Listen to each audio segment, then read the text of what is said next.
All right, sweet. This is episode 5 on May 16th. Yeah, May 16th. I'm already fucking slipping up. Like, we got four new whiskey glasses. Me, Al Jr., and Jen are breaking in. So, Junior, what are you drinking? Oh, I'm drinking the famous Fireball. Yep. And fucking me and Al are polishing off this Jack Daniel's Apple. And Jen, what are you drinking? I got this new Jack Daniel's. It's in like a single, just regular glass. It's a cherry limeade. Plus, I got some Bud Lights over here. Did a shot of Evan Williams honey. That's Jack Daniel's drunk cousin. Yep. What do you got, Susan? Regular Bud Light lime, and I stole one of Jen's Evan Williams honey. Yeah, so the funny part, we have 4 microphones, and my sister and cousin sharing a microphone because I can't afford a 5th one. Plus, I couldn't afford a sound set for 5 microphones, just 4. So, hey, cool. I'm just happy it's the first time all 5 of us are together recording something. So this is a landmark. Yeah, blue collar losers. Yeah, so if you are listening to this in chronological order, this will be episode 5, and Al was on the first one, and 2, 3, and 4. We couldn't record with him because, he's got life and problems and family obligations like the rest of us. And I make the joke of, getting Al here is like getting a black guy to pay child support. Like, it's fucking rare, but it does happen. So, it seemed you guys are pissed off by saying that. So, part of, why I want to do this for is, like anything, I feel like the 5 of us, for the most part, are friends and family. And one thing I've always valued is honesty and not secrets and stuff, and we're all going to be very open with each other and open to the general public and people listening to this shit, because for the most part people love honesty and they love stuff that they can relate to. And I actually want to start off this topic, which is going to be a segue into a lot of shit I've been thinking about the past few weeks, damn sure with Junior and Al to get into, is that recently Jen's been talking about stuff like previous boyfriends and lovers and stuff, and Jen, there's things I've been learning about you recently that, as your brother, I'm really not fucking comfortable with, to be honest. This is why I'm drinking for. But I brought my older brother to drink more. You're welcome. You are the reason to all the listeners out there, my brother is now an alcoholic. Yeah, like I said Al last week, the fact that my sister slept with more girls than me, it's either she's a whore or I'm a fucking loser. I can't tell. A little bit of both. Well, whore is in the eye of the beer holders. So let's see how this goes over well, because this has been bugging me, and I want to talk about this for a while. So when you say ex-lovers, you've dabbled in Asian, Hispanic, and stuff. Is that directed at me? Yeah, not Susan. Trust me. She likes Longhorns. Nationalities of? Are you talking women or men? I thought you just said you did. Oh, Jesus Christ! I didn't think about women. All right, it's even worse. Just men. No, when you say things like you've dabbled in Asian men, Hispanic men, and possibly black men, right? Black men. And this stuff I never knew about. I thought I would have known before. No. So she doesn't. You don't need to know everything about her damn sex life, man. How much sex life do I have to share? You know what I'm saying? She ain't got to share nothing about her sex life. This is interesting podcast shit to you know what I'm saying? Shit. So my segue was going to be what if I was to say to you as heart to heart, sibling to sibling, pretend for a minute that the microphones are off and Al and Junior on here, and Jen, look, I don't care if I fuck with Hispanic guys or Chinese guys. They're pretty close to us, for the most part. But you start fucking with black dudes, that's where I might draw the line with that one. The whole fucking black guys. I'm not comfortable with that shit. And what would your response to that be? Go fuck yourself. Now, this is what I wanted to ask Junior and Al, because honestly, this has been a topic that throughout our lifetimes we've seen this shit. I damn sure seen this shit in prison a lot, which is, trust me, Chris's prison stories are almost as vast as Junior hating his overweight father stories. But I have an opinion about this. Actually, no, I more have a question about this from all 4 of you guys. And I'm sure at some point you've all seen this in your lifetimes. What is your view and opinion on, now they got Junior and Al here, where it's hey, you can be friends, say for instance me and Junior were friends for 30 years or something, and Junior had a black wife or something, his wife passes away, whatever. Junior's hey Chris, now I got a fucking new girlfriend. Cool, I meet Cindy, and Cindy is a white lady. And yo, Junior, what's going on? Well, it's my new girlfriend. I'm not, well, it was okay, so yeah, well, it's my new girlfriend Cindy. Yeah, but she's white. Yeah, what's the point? Yep, I'm not okay with that, man. And that happens, honestly, I've seen it in my lifetime more often than fucking not. And I want everyone's honest opinion, because the thing with fucking racism and stuff too, there's no way in hell we can record this in one session. It's fucking impossible. We know that. Right. It's definitely going to be segments here and out as we're recording this and knowing each other. Obviously, by the diversity of the people sitting in this room, we have no problem with this shit. But that happens a fucking lot. And me and Al have broke down many times different like levels of racism, you may want to say. But what is your opinion? Like, you can have best friends of an opposite skin tone. The second they start, mingling with the other, they're not their own race, you got a problem with that. Now, what is that? I'm going to be 100% honest with you. The people that say that have a problem with that, are racist. Even if they're the people that go out of their way to say that they're not. But if you have a problem with an interracial relationship, then you're racist, because it doesn't matter. To me personally, it doesn't matter. I don't care what your nationality is. I honestly don't care. If you're a cool person and I could vibe with you, that's just what it is.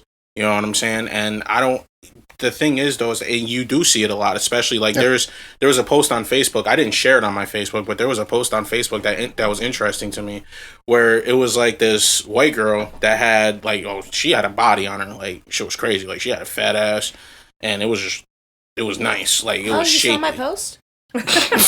So it was like, so I was just like, damn. On the internet.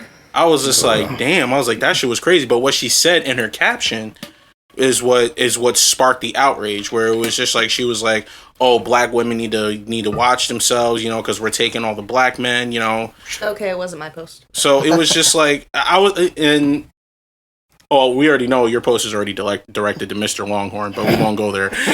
So it's just like, we got to understand that it doesn't matter. It's just like, because that is where the underlying racism is happening, is right there. In those comments, in those captions, in those pictures, it's all right there. You know what I'm saying? Because, like I said, personally, me, I never dated a white girl. Never dated a white girl yet. I've dated possibly every other ethnicity, but Caucasians. I have not dated a Caucasian woman. Crackers.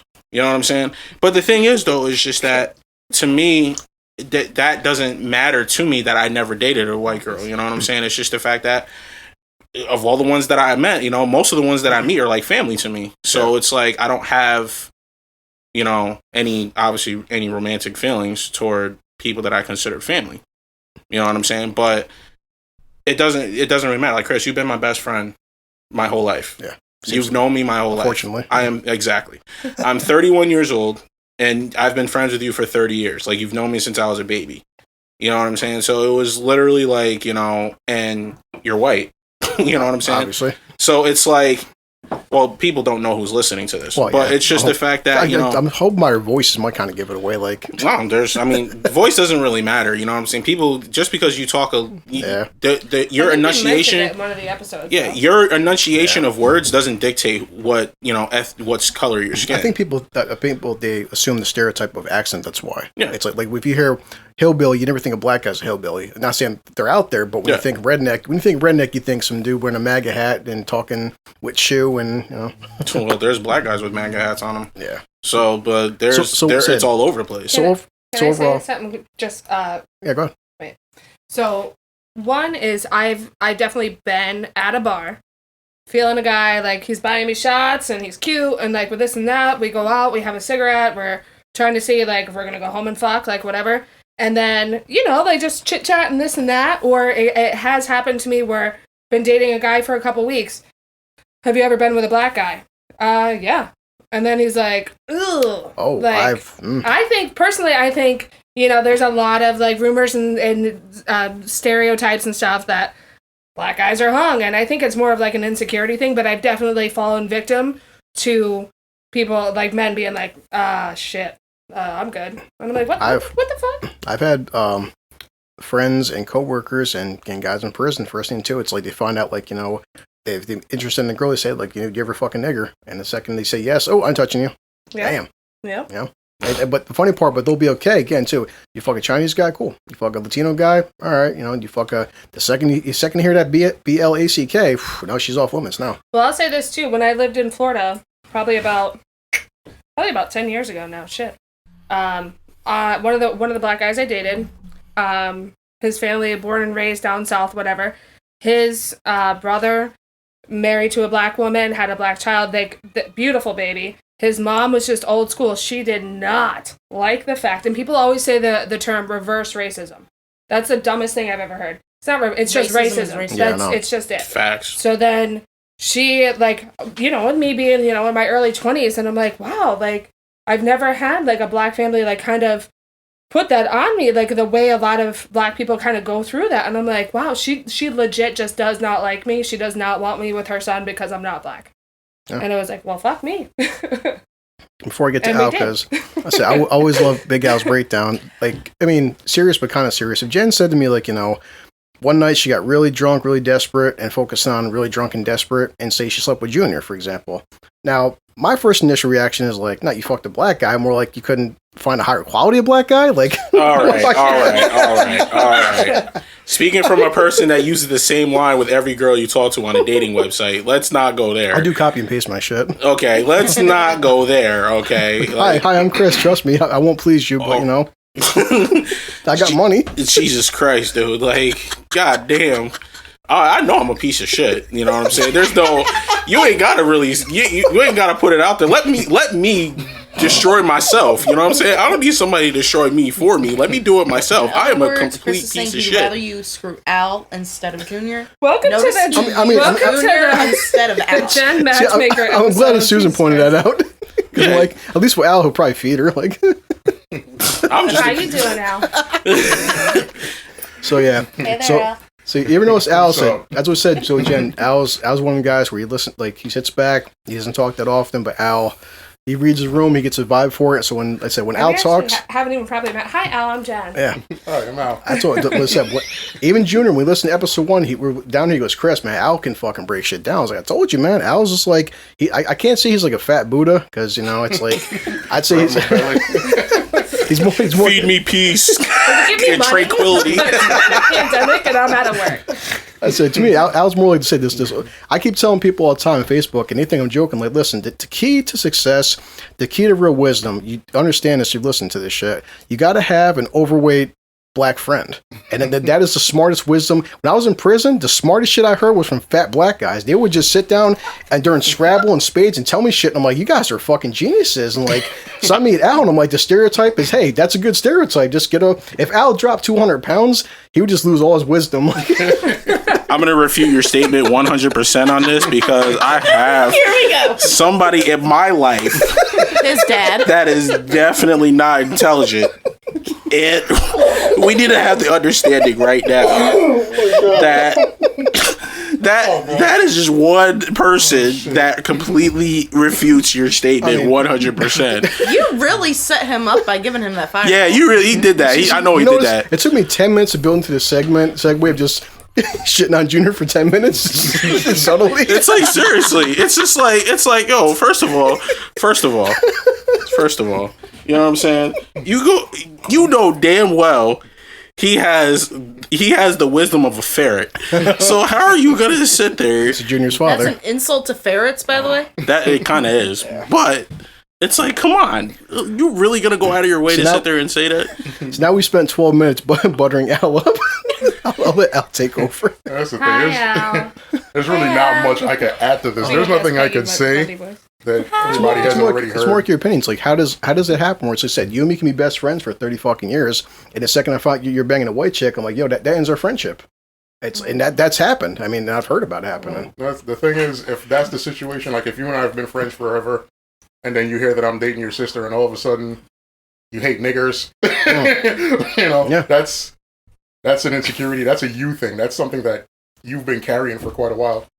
Like, and it's not, I don't know, that's not the type of thing that comes out of nowhere. Yeah. It's not one of them things where, oh, we were just fine, and then all of a sudden it's a problem now because I'm dating your sister. That's like something deeply ingrained. And it might not even be as simple as just being a racism. You might honestly, like, on the low, think I'm a piece of shit and be saying that to just get me away from your sister. You know? Who knows? Prejudging the situation before you actually get to know the person. Well, just fake ass people too. That as well. But the prejudice, there's too much prejudice that's around here, and there is a big difference between prejudice and being a racist and being prejudiced. There's a big difference. Now, when you're prejudging the situation, like, you know, Chris in a situation where he's dating a girl, and I look at the girl and I'm just like, yeah, she's garbage. Like, just by looking at her. You know what I'm saying? I don't know anything about her, but it's just me looking at her, and I'm just like, I automatically don't give my approval on her. She's a piece of shit. You're being prejudiced. Yeah.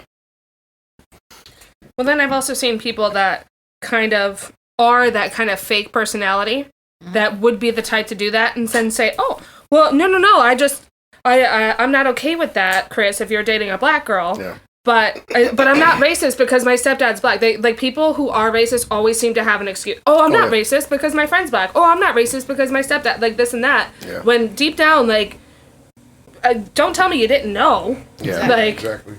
like you either are or you are not. Like, let the bullshit go. Well, how do you feel about? I'm breaking out further. I seen this in fucking jail. We've seen this in real life. I'm just taking jail for one example out of a million. Is you sit there, you see this guy. His name was. Most people in prison got a nickname. It's just how it is, guys. Get over it. And this guy named Bob. Bob was like, I'm gonna say in his late 50s and stuff too, and was just like kind of cool guy. And one of them guys where it's like every jail and stuff too. The jail I was in, we have the TV room. Shut the TV room door, watch TV and stuff. They had different benches in there. A lot of facilities have jail rooms. Bob was kind of guy where it's like sitting there watching TV. You got 4 black guys, 4 white guys. Everyone's cool. Everyone's chilling and stuff too. Second, all white guys leave the room. Everything is like crack this. Hate white people. And a couple of the black guys are cool with me. Is like, I can't fucking stand motherfuckers like that. I'm like, why? He goes, the second you guys are in the room, the coolest people on the fucking planet. The second you guys leave, just all black dudes. Everything's anti-white. But some guys like Bob, you saying you hate all this crack and shit, right? You hate white people? Yeah, I can't stand motherfucking honkies, this and that. Seen pictures of your kids, bro. You married a white woman. Your kids are biracial. How the fuck do you hate white people? His wife probably drove him crazy. or the same with fucking white guys. How many white guys, they hate black people, but then they get a black wife? I think that's like part of just human nature. Because people do that, not even on a racist level. People do that just in general. Like, I've seen guys hang out with guys, like even at my job. I've seen guys sit in a room on break time with guys and smile and laugh in their face. And then these guys walk out the break room. Oh, I can't stand this motherfucker. I hate this guy. I've seen women do it. Where women are horrible. Oh, I hate this bitch. I can't stand her. And this chick will walk in the room. Oh, hi, hey, how you doing? I've seen it. So it's not. It happens on a racial level, but it happens. I think it's just part of human nature to just be shady. Like, people could choose to do better, but they don't. Let me say, I can understand someone being two-faced like that, but it just bugs me. What you said, like, I hate black people. Can't fucking stand black people. But then you married a black woman. It's like that's besides being racist, you're a fucking hypocrite. It's selective racism. So, okay, so that's what you call it then, honestly. So okay, no, I no racist on at this particular moment. That's a good term. That's why I ask out for selective racism. That's a good term. I never thought about that. There's also another thing, too, that I'll point out, too, is just the fact that there's black people who will shame themselves. They will shame others. That would sit there and say, oh, I can't date a black woman because of this, or I can't do this because of that. And the same thing with, certain white people. White people do it, too. They sit there and they say, oh, I can't date a white boy anymore, or I can't date a white woman anymore because this is just out of control. I'll tell you this, and this is how I feel from the gut. If I'm hanging out with anybody of any race that has anything disparaging to say about members of their own race, I can't really take you serious, because how am I supposed to, like, how do I trust you? Because from the standpoint you're taking, I kind of feel like you hate yourself, like you got deep-seated issues. If you're a white person that's like, if you're a white guy that's like, I can't date white girls, or you're a black man that's like, I can't date black girls, then I have to sit back and acknowledge that you dislike your parents, you dislike your siblings, you dislike your relatives, you dislike most of the people that grew up around you. And if you could have that kind of animosity for people that grew up the closest to you, like, it's different if you have like mommy issues or daddy issues or whatever. That's a different thing. That's a different dynamic. Yeah. But if you just in general dislike people of your own gender, then you have a deep-seated hate for yourself. Like, and if you hate yourself, then I can't trust you. Even outside of an attraction, though, like, I have a biracial friend, and she just is just not attracted to black guys. She only dates white guys. She's just not attracted to black guys. Which is what Al said in the past. We talked about this in the garage. I agree with them, not to cut them off. But Al was like, listen, there's a difference between not dating a person because you're prejudiced, you're racist, or not dating a person because that's not what you're into. Like, I mean, I'll see dating sites and like, hey guys, like, to be a black girl, no offense, I'm only into white guys. Or white girl, hey guys, no offense, I'm only into black guys. You can't control, like, being gay who you're attracted to. If you predominantly love black women, you like black women. But like Al was saying, there's a difference between being attracted to black women and saying, well, no, I won't date women, I won't date whatever, this race because I hate that race. That's different. Because I remember having that conversation. My exact words were, if you tell me, if you have a preference, it's understandable. Everybody has preferences. Yeah. Mm-hmm. Sometimes preferences are weird. Sometimes they're not. It doesn't matter. But if you could tell me, if you could sit here and look me in the face and say, I will never date a white woman because no matter how attractive she is, or how smart she is, or how accomplished she is, she's still a white woman, and you're fucking racist. That's a whole different thing. Yep, It's, if you say white women aren't my preference, but I've dated them, I get it. Yeah. You might not choose to date them, but it's not based on some deep-seated fucking hatred that you have installed. You can say the same thing with sexuality too. I mean, well, that's what I'm saying. In my opinion, girls are more fun than dudes. Yeah. We have fun. It's not the same. Listen, I agree with you 100%. Women are more fun than dudes.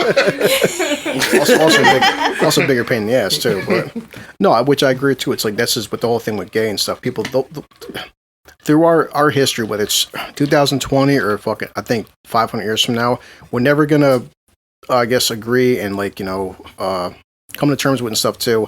I still believe, listen, if you're attracted to like women or attracted to fucking men, you can't change that shit. And of course, they want to have scientists analyzing all these different reasons, like why are people gay for? They just fucking are. Stop spending so much. Who is spending millions of dollars researching why people are fucking gay? People are, which is like it's holy fuck. Here's the weird thing about homosexuality is that we've done enough research. Like we literally have thousands of years of research, and in the modern era, we've really dug in and.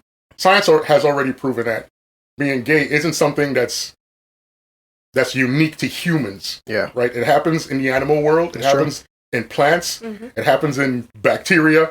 So it's not... There's even been studies where they say that this is how some species of animals control their population. When the population gets too big, they like genetically, there's a part of the population that's going to be more attracted to same sex to kind of cut down the reproduction. Yeah, I've actually heard that. So that it happens. There's research behind it. Tons of research. So these people that get on their high horse about homosexuality and they try to say, oh, it's bad because of the Bible. And I don't even want to go off on a tangent about the Bible. If anybody's religious, please never bring it up. Please don't talk to me about it. Don't ask me any questions. I will hurt your feelings. Company, my friend. But anybody that is bigoted against homosexuality, that's them using some hate speech that they've been taught. Yeah. Because realistically, from the standpoint of just person to person, you have zero reasons to hate a person that's homosexual. Exactly. You have literally no reason. The people that believe that because a person is homosexual, that they shouldn't have the same human rights that they do, like you decide to take away this person's rights. They shouldn't be able to get married. They shouldn't be able to have children. They shouldn't be able to... It's a weird thing to me. That's like you making a conscious decision to say, I don't want to treat this human being like a human being because we have different sexual preferences. Yeah. Like, how does that make sense to anybody? Yeah, it would make it make sense to me. It would be saying like, I can't treat you like a human being because your hair color or your eye color is different wild. Color. That's like, I remember I had a conversation with somebody once that said that gays shouldn't get as much rights as they have because they're such a small percent of the population. I think they make up like 3 to 5% of the population in the United States or something. Yeah. I don't know what it is. But they're still human. Well, here's the thing that bothers me. Like with that argument, I could say, well, blue-eyed people only make up 3% of the global population. Should we get rid of them? Green-eyed people are even less. Should we get rid of them? Or not give them the same rights? Yeah, but here's the thing. You can see green eyes. You can see blue eyes. The only reason why you really know, unless people are fucking in the middle of the street, is somebody's sexual orientation is if they tell you. Pretty much. So what do you mean? Like, you're going to discriminate against somebody unless... if I tell you I'm bi and you have a problem with that, then I told you that I'm bi because I'm comfortable with telling you, but you wouldn't know that about me by just meeting me on the street. Exactly. The thing is, even if you wore a sign that said I'm bi, it should be...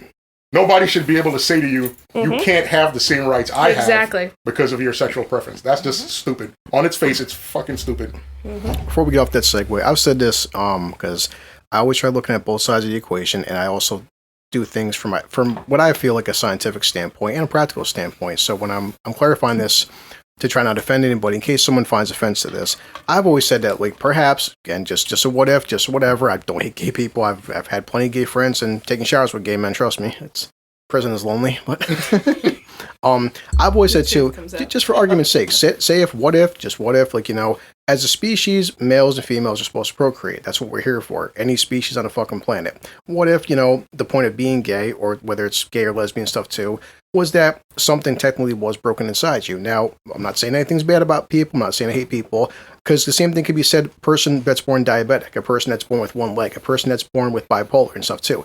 The idea of the perfect fucking human, it's like, unless you're a fucking Nazi, there's no perfect fucking human. We all, every single one of us, black people have different genetic traits than white people. Whether it's fucking Irish people have different genetic traits, like they can't go out into the fucking sun. There's just like, say people with bipolar, people that are fucking gay. What if, for argument's sake, being gay was some kind of like, on a genetic level, some kind of a defect, but it doesn't mean there's nothing wrong with it though, too. Because again, a person could be fucking born with like, with some kind of skin condition and stuff too. It's just, I feel like gay people, they're born that way. And it's like, you know what, and even if it was considered a defect, who fucking cares? It said diabetics are born with a defect too. Diabetics are not perfect human beings. Doesn't mean diabetic doesn't deserve the same rights as a gay person does. I don't consider being born gay a defect. I consider. I'm just saying, in terms of a human standard. Well, there's people that are going to say that that's absolutely false. Which is why I just said. The problem with that line of thinking is, if it's considered a defect, then consider mankind defective from conception. Yeah. Because there has always been gay people. It's not like gay people is something that popped up in modern era. From the beginning of the human species, homosexuality has existed. Yeah. And it has, at different points in era, different eras in time.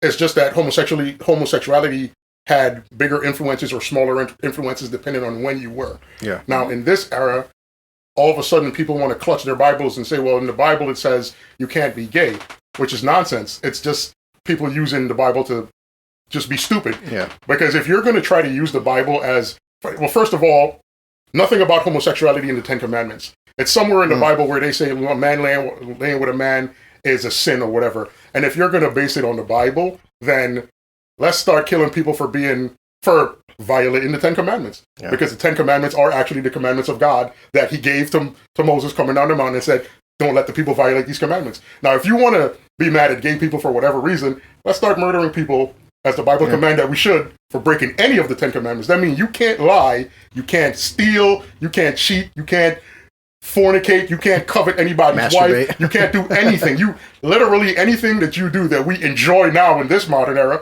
would get you killed. Yeah. In biblical times, will get you stoned to death. Yeah. And like I said, nowhere in that Ten Commandments is there anything about being gay. That's just randomly somewhere in the Bible where it says a man laying with another man is a sin. Just somewhere floating around where somebody came across it and was like, see, I'm going to use this. This is the thing I'm going to use to bash gay people. Yeah. Like, it's stupid.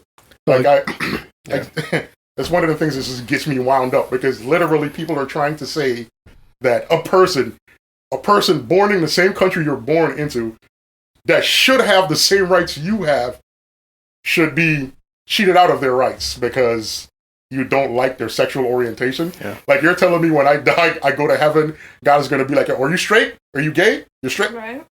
Which one? And if I don't give him an answer, he's going to punish me. Like, it's stupid. It's dumb. What kind of guy? Your God is an idiot. Well, Al, if I can interject, I think that goes what you were touching on earlier was like the whole human nature, natural instinct aspect of it. Just like racism, just like sexuality, it is what it is. Like, this is what this creature or plant life or bacteria, like, this is just what it is. And like with the human nature, like, first of all, universal language, titties are awesome.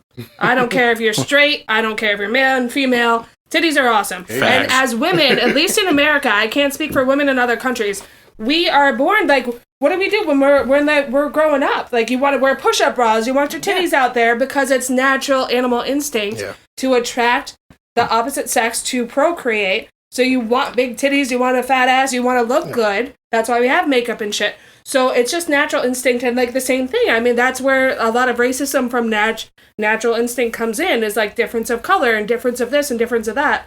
And it's the same thing with sexuality, is that, it's personally, I maybe I took it to a different level. No. Maybe some people will call me defective. No, I believe that racism is taught at home. Hatred for homosexuality is taught at home. I agree. These things are this hatred, this separation, this diversion of the people is created at home. Because you, growing up as a kid, you never knew that you were supposed to dislike somebody's sexual orientation until you learned it. Exactly. Until somebody told it to you. Exactly. Like, what is that? Explain that. No, that's just a car driving by, just very slowly. Yeah. But you know what it is, that's why I look at things like this, and it's just like you would think like a lot of people hate people. It's not a lot of people. It's pockets of people that make their hatred known. It's the same thing as people saying racism is getting worse. When it's not getting worse, it's getting filmed. Will Smith said it the best. Yeah. You know what I'm saying? It's just like it's always been there. You know what I'm saying? And the hatred for anything that's different, it's just what it is. You know what I'm saying? And these are people that call themselves patriots. These are people that go out and protest that Cuomo is a dictator. Yeah. You know, the ignorance is staggeringly high. All-time high. It's at an all-time high. Like, it's even worse. Like, and people say, oh, it got worse when Trump was in office. No, it's even worse. It's not worse because of Trump. It's worse because people don't have a direction. They see the face of this country and they don't have a direction. Yeah. Because they believe they live by the invisible truth. They believe in their minds, this is the truth. This is the way things should be. And you're either going to go along with it or you're an asshole. Yeah. And that is what society is these days. Like, you know, I'll just close on with the gay thing because I want to too long. But like Al, I said, Al, for the most part, I know you guys did too, was just trying to get to the point, like I was saying, like said, say for instance, a woman, if a woman was born and she was sterile and she couldn't have kids. So what if a guy was born, he was sterile, couldn't have kids? Doesn't mean you're less of a person. You don't deserve any kind of rights. I'm just saying in that situation, in terms of us being a species, you know, we are like every single living being on this planet, whether it's fucking plant, bacteria, whatever, we're meant to procreate. So if you're born, you can't procreate. Technically speaking, you are born with a defect. And my point was not to be anti-gay or anything. I'm sure some scientists will spend fucking 50 years in a goddamn lab and they'll try arguing saying that, like, you know, well, being gay is technically a genetic defect. I'm like, you know what? And if it is, who gives a fuck? Instead of spending so much time dwelling on that and worrying about that, so you know what, then guys, I'm born with a defect, just like I'm born diabetic. Oh well. Right. Big fucking deal. There's a difference between a defect and like I don't think homosexuality could be considered a defect because it can. If it's a defect, then nature is defective. Mother Nature herself is defective because plants, animals, like homosexuality exists in every organism on the planet. So if it's a defect, then it's not a like it's a control defect controlled by Mother Nature that I think she's defective in herself. I feel like what Chris is saying is that it's not a defect, but they're spending so much time studying what's wrong with these people. Why are these people the way that they are? Why are we spending so much time studying why they are? Why don't you just let them be? Saying, listen, well, this is the thing. I'll tell you, I get that people want to know, but that's stupid because that asking why somebody's gay is as dumb as asking why somebody's straight. Right. It's like if you're going to research why a person's gay, then research why people are straight. Because either way, people are giving birth to these people and we're giving birth to them at a phenomenal rate. It's a natural thing that occurs in nature, in all species on the planet. Mm-hmm.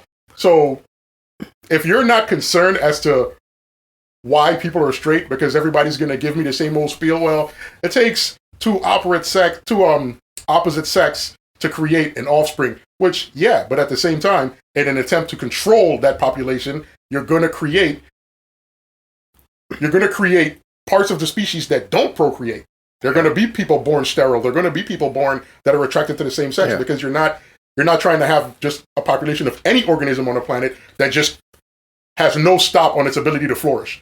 Because if you do that, you end up in a situation where we're kind of in now, where there are more humans on the planet than there's ever been, and our resources are dwindling at a rate that we can't even imagine. Like in the next 150 years, we're going to be starving on top of, in the most wealthy places in the world, we're going to have famines that don't make sense. Not to cut you off, Al, but it's the same thing when it comes, like, I don't know how much you guys know about, like, hunting animals and stuff, but, like, there are certain parts of the season where you can hunt, like, certain animals. Like, they have duck season, rabbit season, deer season. Mm-hmm. There's a reason as to why they have that. That's what Joe Rogan said that. Joe said that on population control on that species, on that animal, on that. Yeah. We don't have that for humans. They had it back in, like, earlier times, like medieval times and so on, with, like, human sacrifice and stuff like that. Yeah. But they don't do that anymore because it's not considered humane. Yeah. Because we're upcoming the purge. Eventually, we're going to have a purge. Well, like I said, get back to I was saying stuff too. It's like it's not affecting me directly. I don't care. I'm not saying I'm against anything. I'm just talking about just all of us at this point. So we're all guilty of at some point spending more time researching or reading things we want to, and just like I think from a two-parent standpoint, say for instance, you know, if mom and daddy, they give birth to a kid, their kid is born blind, you know? Nothing wrong with that fucking kid. Kid's perfectly healthy. Kid is fucking great.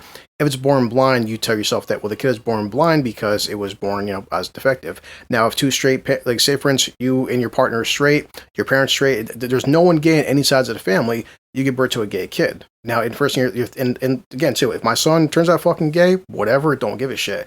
And almost like the racism card, too, because, you know, technically, racism is hating people with different skin colors. More of the term bigotry gets used for hating someone who's gay. Plenty of parents out there, and we all know it. If you listen to this, you probably know it too. They give birth to a gay kid, they disown their fucking kid. Yeah. And they need some explanation of, like, you know, said, why is my fucking kid gay for? I didn't raise my kid to be gay. I never had gayness throughout my family history. And again, instead of dwelling on that, just understand the fact that if they're born that way, I'm just saying from a, I guess, evolutionary standpoint, whether your kid was born fucking gay, would you love him any less if he was born with diabetes? Would you love him any less if he was fucking born? I'd like to jump in on that one. You know? That, when you see there, like, people doing stuff like that where a person would abandon their child, and believe it or not, in my real actual day-to-day life, I had a person that I fell out with because the person told me that their teenage son is gay, and he basically cut his son out of his life. Yeah. And I had like a big falling out with him, and we don't talk to this day because of some shit that he was taught.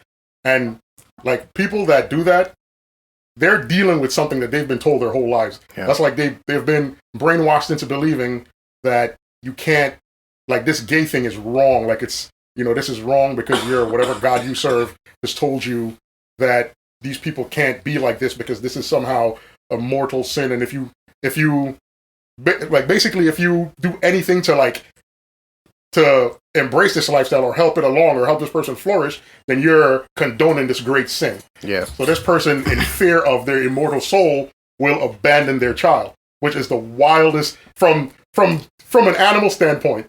Abandoning your offspring for that reason is, like, just, let's be honest, it's just stupid. Let's face it, stupid. To piggyback off that, Al, I went to community college here in the Capital Region over, excuse me, Hudson Valley, Harvard on the Hudson, Hudson Valley Community College. I went to college with this girl, and her. I don't know a lot about religion, if I'm going to be honest. I don't know what branch of Judaism that they were, but when she was not bisexual like myself, she was like full lesbian, and when she came out to her family, sitting Shiva. So this girl is telling me, you know, and we were in classes together, and she was telling me that her family is sitting Shiva mourning her as if they were at a wake. And I was like, get the fuck out of here. And I looked it up, and sitting Shiva for coming out, like, they are so anti-gay by anything. So she came out to them. She was there live and present, and they're sitting Shiva for her because she, you know, she came out as gay. They were so, like, her whole family just pretended like she was dead, and they're moving on with their lives without her. They're like, she, like, dead to me has a whole new level in my life after meeting this girl. Her name was, it doesn't matter what her name was. You know what's weird about that? The thing that drives me crazy about stuff like that is that you're like, people will be so caught up on a person being gay that you are willing to accept every other more deadly sin that could happen. Like, you will accept somebody who lies, which lying is dangerous. Stealing is dangerous. Committing murder is dangerous. Committing adultery could lead to people losing their families. Like, there's all types of other sins. Homosexuality is one of them things that, how does it affect you? How does what two people do in their room or in the backseat of their car or wherever they want to do it, how does that affect your life at all? What effect does it have on you? Like, none. Literally zero. It affects you in no way.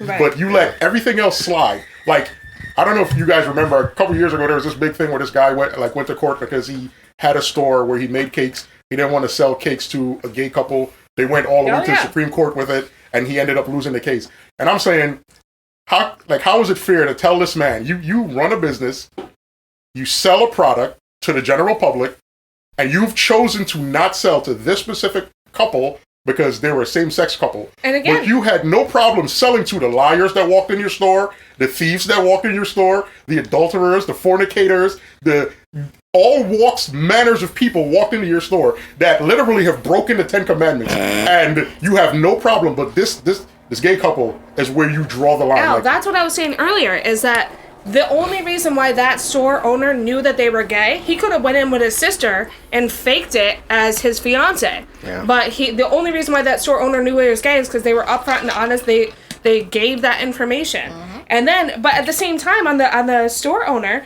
it's like, is my money not green? Can I buy the wedding cake or not? Yeah. And his only justification was, well, I'm religious, and my religion doesn't let me support gay people. Well, if that's how you feel, then close your doors and don't do business. Because what you're doing is violating somebody's right to your service because you're you're discriminating against them because of their sexual orientation. Or just let him not make that money. That's his choice. Let him not make that money. Sucks to suck. What bothers me is that people were saying, oh, well, he could have just went to a different store.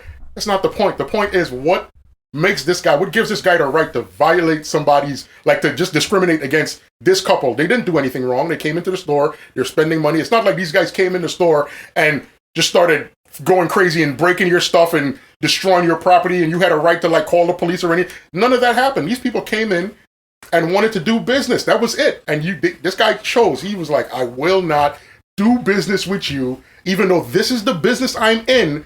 I won't do business with you because I want to discriminate against you because of your sexual orientation. Because honesty is not a virtue anymore. Two men came in asking for a wedding cake. Like I said, it could have been me and Chris. Chris could be gay, and I'm coming in, and just to avoid any conflict, now I'm Chris's sister going in and just saying, you know what? Just in case this guy is trying to be an asshole, we're going to buy a cake. Now I'm Chris's fiance. They don't fucking know.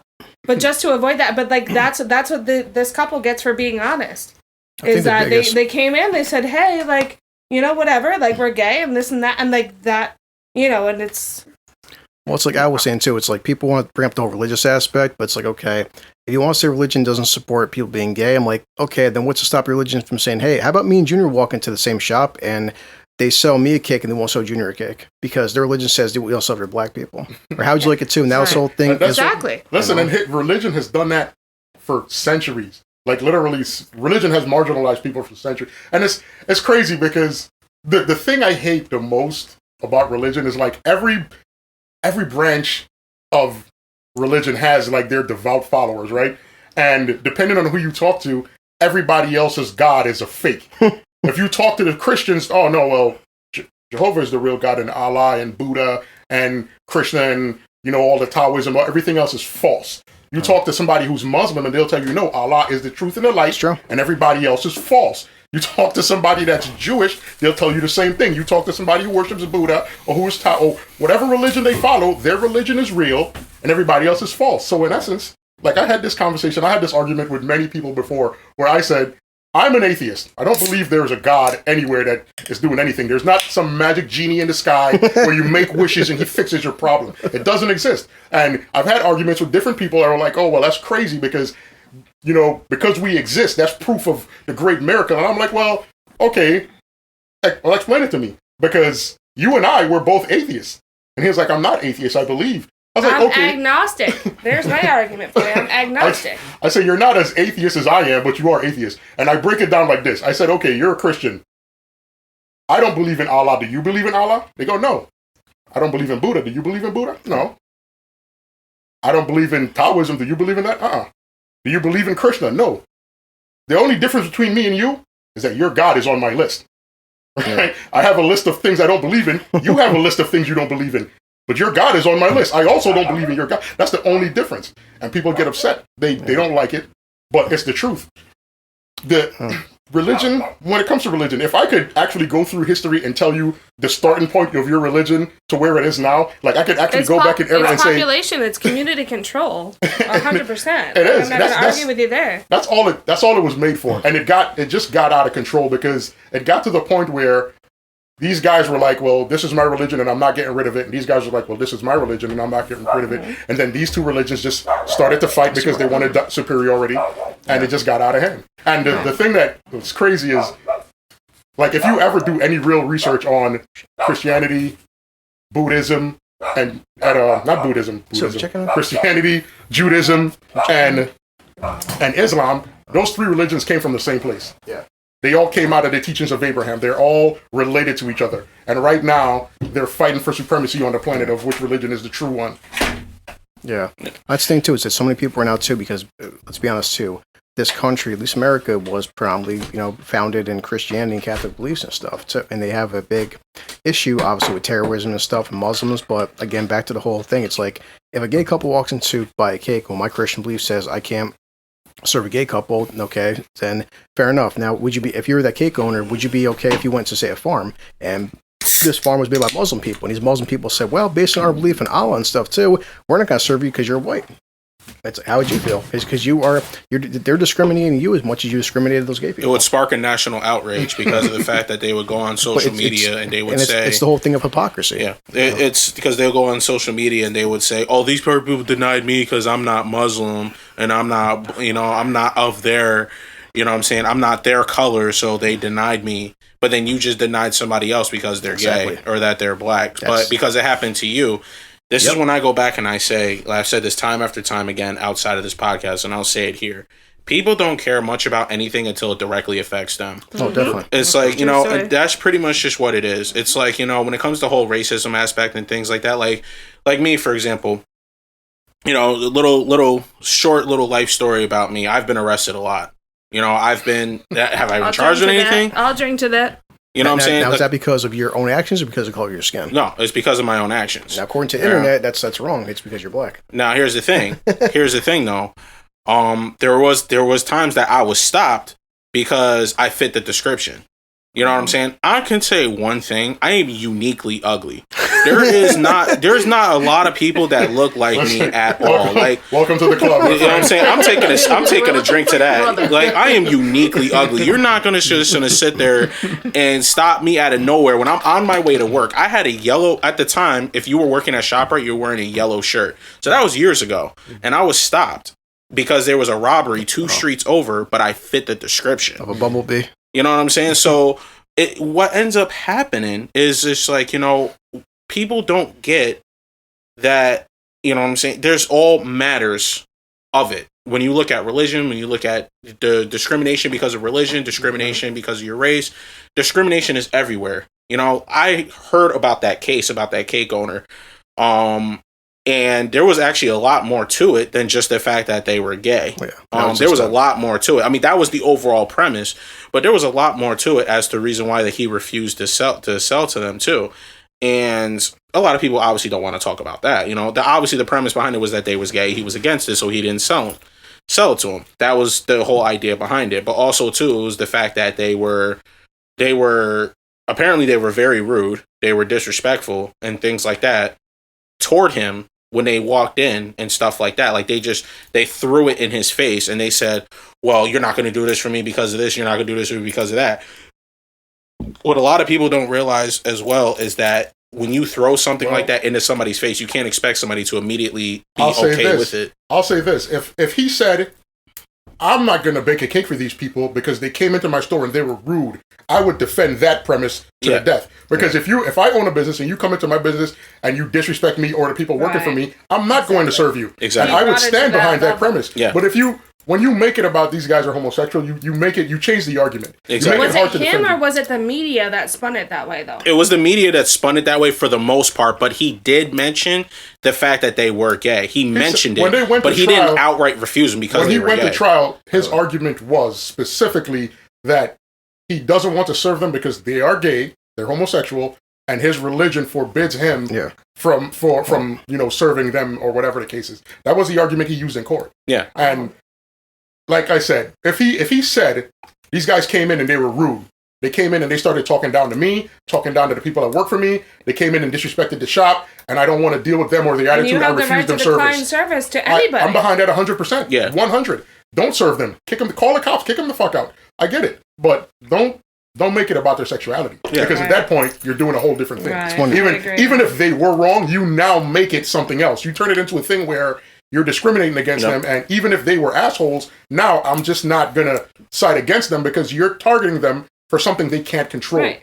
Just omit that statement. It doesn't matter their sexuality, it doesn't matter their race. Never bring it up. Like, if you have a problem and you're not serving them because they're rude, there's no need to bring up race, sexuality, anything. Like, just be a decent fucking human being and say, these two guys came in, they were acting like dickheads, and I didn't fucking serve them. Exactly. Period. But it's just the fact that he said that they were gay. Yeah. Right. It became an issue. Nobody's going to have a problem with him refusing them service because they came in the store and they were assholes. Nobody would have a problem with it. But they had a problem with it because he also said that they were gay. Yeah. Not just the fact that they were assholes. Yeah, when you mention them being gay, you change the entire dynamic of the situation. The whole narrative of the conversation changes. You're right. Real quick, on the side, I'll pull this up my phone in a second. This also proves how our shit's listening to us. I literally pulled my phone to be on topic. The second I type in cake, own, and before I even got the end to the letter, it says cake owner versus gay couple. Now, out of the billion things Google could have popped in, how did it know I want to search for gay couples? Right. Yeah, our phones didn't listen to us, but no, this That's was a creepy thing that really happened. this wasn't this wasn't Washington. this was a Colorado baker, and it says would refuse to create a wedding cake for a gay couple, and the court's decision was narrow, but the court actually decided with him, because it says it left open the larger question of whether a business can discriminate against gay men and lesbians based on rights protected by the First Amendment. But they did pass on opportunity to either bolster the right to same-sex marriage or explain how far the government can go in regulating businesses on these principles. The thing is what bothers me about it, they went all the way to the Supreme Court. The gay couple lost. The reason I have a problem with that is because you are now violating a protected right. Like that, the right for people not to be discriminated on based on their sexual orientation, that is a right given to every American. That's a constitutional right. Yeah, and now you're violating that right by telling this guy he's right. And then they tried to phrase it in terms of, oh, well, we have to also protect his right to freedom of religion and all this other stuff. And I'm like, nobody is challenging his freedom of religion. Nobody's attacking his religion. Nobody ever told him not to follow whatever religion you want to follow. Nobody came at him like that. His whole issue was, these guys are gay and I don't want to serve them. And to me, that's crazy. Like, even if that wasn't the whole issue, that was the core of the issue because that's what he made it. The minute he started saying those words, he made it that. Yep. And he shouldn't have. Yep. He would have got way more support if he would have just said, nah, these dudes are assholes and they came in the store acting wild. And that's what I was saying earlier, is that, like, if the guy, like, what I was saying earlier, the only reason why people know your sexual orientation, that's personal of you and your personal sex life. The only reason why my brother, that we started with this whole episode, is that he started with, he knew more about my sex life, and I'm 33 years old, he's 5 years older than me, than he ever knew. That was the start of this whole thing, but of that whole topic, but it's just, nobody knows unless you tell them. True. So then, are you going in and, like, did you, I don't know, like, the full details, I haven't fact-checked and all that shit, but like, are you going in and like there's Christian or whatever the denomination of religion, whatever, and targeting and flaunting your homosexuality, or it's just like, or do they make really fucking good cakes and you want that cake and then he was a dickhead about it? Like, to be honest, I don't trust the media motherfucker. No. So it's really who the fuck was there, what the fuck was said, and then even the people that were there, the cake owner and the couple, like, they're both gonna face some kind of charges or some kind of fine or some kind of penalty, whatever, of discrimination. So now they're gonna fucking lie on the stand. Like, there's so many factors with it. Yeah. That the only people that know were the people right at that time right there. That was before especially the way that's blown up. That was before this is now, but this is also why more people are looking at, like, now this is why I think what Junior was saying earlier, Junior was talking about that stuff getting recorded. I'm actually preferring that more stuff is getting recorded, because now if you have a live recording, the tape doesn't lie. Because Jen was saying too, it's like you could sit there, you could say, well, the cake owner says one thing, the couple says one thing. It still comes down to, he said, she said. Now though, if they recorded him doing this shit, like, no, motherfucker, we got you on recording. You're a flat out bigot. That's why I'm a fan of cameras. Yeah. But also, this is something. On every corner. This is something me and Al talked about a few weeks ago, before we started recording episode 1. The problem is that if this owner was an actual legitimate, if he wasn't being an asshole, and this gay couple was basically fucking crying wolf, the problem is when you scumbags do this shit, is that the people that actually are bigots and are douchebags, they get away with stuff too because you've been crying wolf. Right. We had this conversation that the three of you don't know this, but me and Al have discussed this in the past. this happens all the time with jobs. We've had people in the fucking past with a cleaner. A cleaner comes to work and stuff, and he keeps fucking up. Second shift is 3 to 11:30, okay? It's not 3:05, it's not fucking 3:10, it's not 3:01, it's 3 to 11:30. You punch in at 2:59, 2:55, whatever, and shit. Every major company out there in 2020, in the past 10, 15 fucking years, has probationary periods and stuff. They monitor you whether it's 1 month, 3 months, 6 months, whatever. They monitor how good of a work you are, your productivity, how late you are to work. If within the first month you clocked in late 20 fucking times in the first month, that could be a factor. Also, too, most jobs and stuff, too, if you start with our company is called preventables. Preventable would be when you start damaging equipment, whether you crash a vehicle into a pole, whether you smack a mirror, whether you drop a wrench in somebody's foot. Preventable is damage done to another employee or the company. Within the first month, when you've crashed 4 different vehicles, could be a problem. And the problem is, now this individual wants to start saying, well, they're about to fire you. Oh, it's because I'm black. Right. Okay, maybe the company doesn't like you because you're fucking black, or the fact that, dickhead, you were late 20 fucking times in the first month. And like Al said, I'll take this over. The problem when you do this kind of bullshit is when the people out there, the companies that are legit racist, they get away with this shit because people like you who have no leg to fucking stand on, you create a real problem. And I'll take that over. Yeah. Like I've bitched about this to Chris so many times. He's probably tired of hearing me say it. No, I'm not. But it is a major problem because there are times when, like, everybody that knows me know this. Like, I've never pulled the race card. It's never going to be a situation where I'm like, oh, these guys are racist and I'm having these problems. Like, if you hear me ever say it, then it's real, right? I take it seriously. Like, I'm not going to have a bad day or have somebody at the job reprimand me or anything like that and be like, oh, this guy's racist, because it's stupid. Clearly, if they call you in the office, you're fucking up, right? Now, like Chris said, we did have an incident with a particular guy who was fucking up on a grand scale, but then when the company decided to say, well, you got to go, he tried to make it into a race thing. It's problematic. It is hugely problematic, because anytime a situation pops up where there is a legitimate race issue, now the company has a leg to say, oh, well, every time a black person gets in trouble, they're going to blame it on a race. You know, and it makes it so much harder for you to be taken serious, because now everybody's looking at you as, is this really a problem, or are you just playing a race card to get off scot-free? Exactly. You know, and it's just and that creates a bigger problem too, because now also me and Al have seen this in the past. Al's like, look, our company, every company out there, most major companies have attendance policy. Al's like, you know what? If the first month, if my fat ass called out 20 times in a month, they're probably gonna fucking fire me. Yeah, that's the thing. Like, it's like at my company, if you call out 20 times, and we've seen people do it where they call out a bunch of times, it'll take a while for the company to come around back to you and catch you for this time, but eventually they will. And when you get called into the office before your time, it's never going to be a situation where they can't verify all the times that you've been late. They're going to print out a sheet and show you all the dates that you've been late. So it's like, for you to still try and say, well, it's racism, they don't like me because I'm black, or whatever. You're creating unnecessary problems for future people that might legitimately have a race issue. Not to touch on the extreme, I as a bartender, without currently the bar that I work at, I have no bouncer. I am the motherfucking bouncer. You're cut off, and I will fucking remove you from this bitch. So I am the bouncer and bartender. So, but I've had little white boys. I'm light skinned. Little white boys are like, you're cutting me off because I'm white. And I'm like, the fuck? Get the fuck out of here. You're cutting me off. And I'm telling you, like, I am very conscious of not over serving somebody. I just see a little fucking squirrely kid, like, looking fucking froggy, like, just whatever. And I just know, like, certain types of antics that could cause an issue. And I'm like, no, settle down. Like, this is your last shot. This is your last beer. Well, it's because I'm white. Like, wow. Is this real life? And that's the thing. Like, anybody that would do that would try to, like, play a race card, regardless of the race, just because, like, if you get seen acting up and you get called out on it, don't make it a race issue, especially when you know you've been acting up.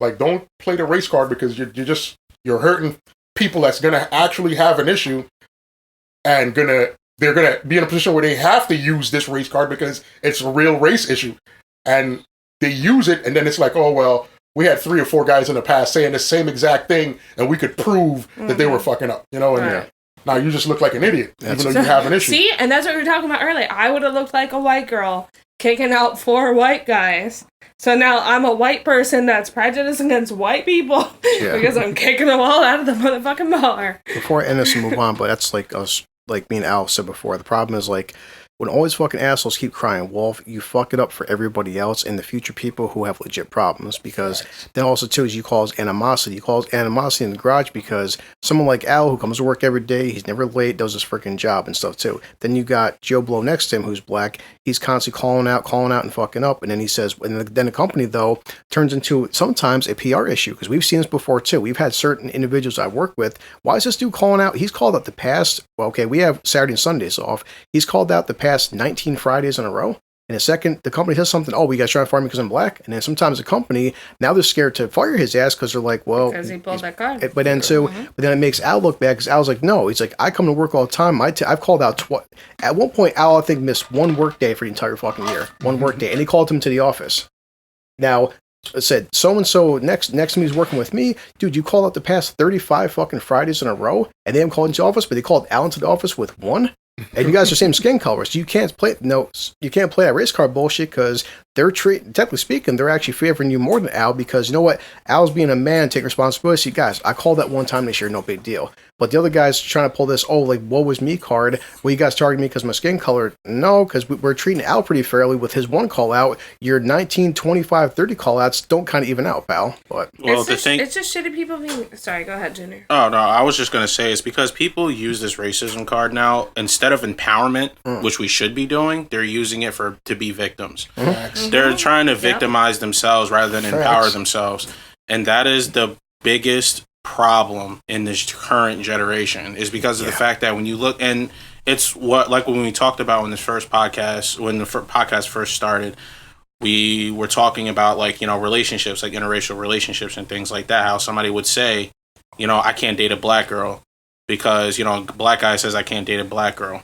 You're victimizing yourself to empower yourself, and you can't do that. You know what I'm saying? Like, I don't understand how people use it. This card, it's not even a card. It's just a stupid mental state. And it's just like you sit there and you tell people, oh, I'm black and you're doing this because I'm black. You're trying to victimize yourself. You're not empowering yourself as being a proud black man. You're victimizing yourself as like you're back in the 1860s. Exactly. And the thing is, that's the part that pisses me off about this whole thing is that alone. The thing that's really dangerous about it is that when you cry wolf, people will want to support you. Like, if people legitimately feel like you're a victim of racism, they'll want to support you. The problem is when you're crying wolf, and it's proven that you're crying wolf, you make all the people that wanted to support you look stupid. Like the situation with these girls that we had over at the college there, when they were claiming they was this big racist thing on the bus or whatever. Yep. Oh my God. I'm like, look how many people rushed out to support them. Look how many people suffered because of them. There's a kid that had to like leave the school because he felt like he was in danger because they accused him of being racist when these girls made the whole thing up. Like, and it's what's crazy about it is the amount of people that wanted to support them that felt like they had a real problem that come to find out honest people. Yeah. Honest people that found out that they're lying. Like you made this whole thing up and nobody even understands why, because at worst case scenario, it would have been a fight on the bus. There's no punishment for that. The driver would have kicked you off. Yep. You'd have went your way. They would have went their way. That would have been it. Like the worst case scenario, you got into a fight on the bus. It got recorded. Yeah, it got recorded. We went our separate ways. The end of it. You made it a thing. They made it a thing. That's everybody. That's what's sick, Al, is that I can't even comprehend the level of fucking sickness it takes to fucking like fabricate a whole fucking thing like that. Yeah. That's going to like, it's one thing of telling, like, as they say, a little fucking white lie. What? I don't know. Little fucking like, oh, Sue, like, I don't know, like, your fucking shoes are cute. Like, I could be lying to you, but like, what? Like, I wouldn't do that. I'm not comfortable with any type of lying. If I'm gonna be honest right now, I hate all sorts of lie. But I do know girls that'd be like, "Oh, Jen, your makeup looks great," and I've been drinking all night, and my fucking eyeliner's running down my face. Exactly. Like, bitch, I go to the bathroom, take a piss, and my shit's halfway down my face. Like, you weren't honest with me, but that's bitches being bitches. Like, but you know what I mean? But like, going back to what Al was saying, like, that really happened, and like, to fabricate, and like, I cannot wrap my head around that there are people out there that are capable of doing this sick fucking alternate reality fucking fabricated shit because they were in the wrong. It's always they were in the wrong. And they were like, oh shit, what's gonna happen to me? Let's lie about it, like collaborate on it and lie about it. And not realizing and that cry wolf, make it a race thing, make it a fucking sexual orientation Make it so thing. big, it's so much worse than it actually was. Exactly. Like now, what they've done is they've made people that were actually friends on the campus they're enemies now because we're two different races, and clearly I got to side with my race or I'm a fucking coon. Like prison, you know, and it's crazy. Yeah. Prison at the college. They divided friends. They brought the entire community together to have their back based on a lie, and then the whole entire community has to eat crow now because it's a lie. Like these girls lied. Like, and that's the worst part is like they didn't see the amount of stuff that they were causing to be wrong by trying to protect themselves from something that they started. Because if people listen to this don't know what we're talking about, because we're in Albany, New York, we had a few years back, basically, a college campus, there was a couple of black girls on the bus, and short story, you can Google this stuff, look up this information, but they were trying to say that a few white girls on the bus were screaming out racist remarks and attacking them and blah, blah, blah, and it turned into this whole media fucking frenzy and, like Al said, a college issue. And what these dumb cunts, and I have no problem saying that word about these two, tend to forget is that, guess what? The buses, they have audio recording and video recording. And crystal clear video recording. Exactly. And they knew you were full of shit. But the problem is you're trying to fucking now just because whether it's a gag, whether it's like you're being serious, whatever the case may be, you tried starting this whole, and now of course the girls that were supposedly, allegedly saying these racist remarks, now they're getting fucking death threats on social media. Now they got people coming to their houses. Now they got, like Al said, a whole fucking racial divide inside the college campus because you two wanted to be assholes. And it's a fucked up situation because you have one side where there's a shit ton of white people out there that were taught to be racist, and it's okay and stuff too, based on generations.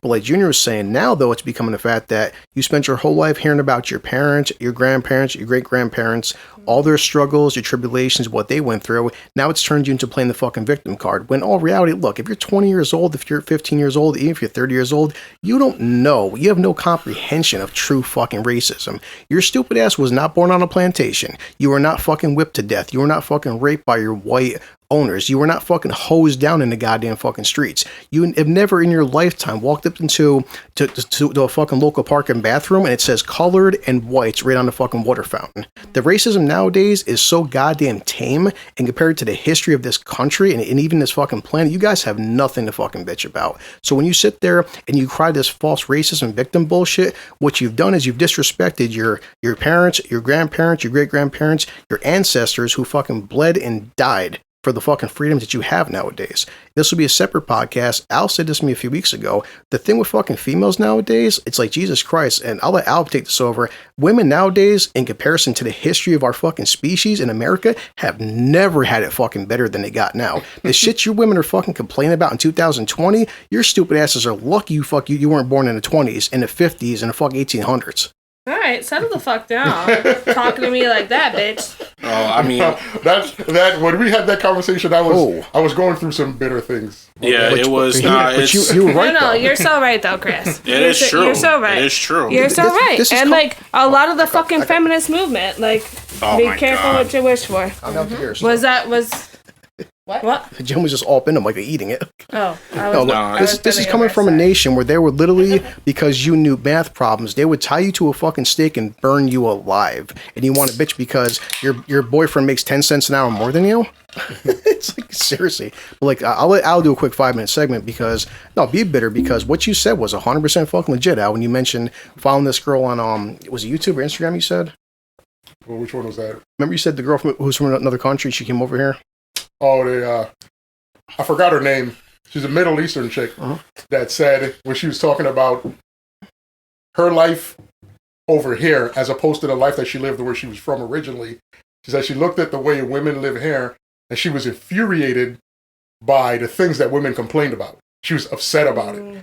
Like, she was like, women complain about, oh, this guy's penis size, or I don't make enough money, I got 75 cents less than this guy made, or this stupid stuff. And she was like, where she's from, she could lose her life for taking a step in front of her husband. She could literally be stuck in the hole in the ground and stoned to death for small infractions, for very little things. Like leaving her house without her husband knowing where she's at. Like stupid things that women here take for granted. Like completely, like the American female is literally the most powerful female on the planet. That's just a fact. Like there is no women. Yeah, there aren't women anywhere. Experience-wise, dumb as fuck compared to what could happen anywhere outside of this country. It's sick. It's true. Now, me being an American myself, I'm not gonna run off on a tangent against American women. I'm just gonna say American women do have it the best in the world. We got it made compared to 100%. Absolutely. Oh, yeah. You know, like a good friend of mine, she lives down in Jacksonville, Florida. That's where I spent 5 years of my life. But, you know, like I feel like it's her story to tell, but she lost her father and her brother, and she should have been a model, smoking hot. And I'm like smoking hot. But she, like, one of the shards from a fucking car bomb, a trunk car bomb. Like, and her mother told me that, and her brother told me that. Her younger brother, her older brother was killed, like, right in front of her. Like, and it was just too much. It was too much. And it was like, when I first met her, and I'm like, well, I can tell you're not from this country, because I can just tell that you're struggling with English, and, like, you're not, like, kind of comfortable with our mannerisms. And then I learned her life. And it touched me a little bit. And I don't know shit. Well, she's about 6 years younger than me. I don't know shit what that girl has been through. Yeah. That's just the thing, though. It's just that people play the victim in this generation. And that's just what it comes down to. Like, regardless of the circumstance, regardless of your gender, regardless of your race, regardless of your social status. Like, think about it like that. But the thing is, the most damage is done is by the radical few. It's because of the fact that, and it's because of the media outlets. The radical few, through media outlets, cause the most damage. Because when you sit there and you look at, okay, let's look at, for example, how the country is run. You know, the rich got richer throughout the whole COVID-19 situation. Yep. You know what I'm saying? Don't even get me started. I'm not. I'll believe me. I'm not. I'm just trying. You know what I'm saying? But it's just, you know what I'm saying? But the thing is, though, is that the richer got rich. The rich got richer.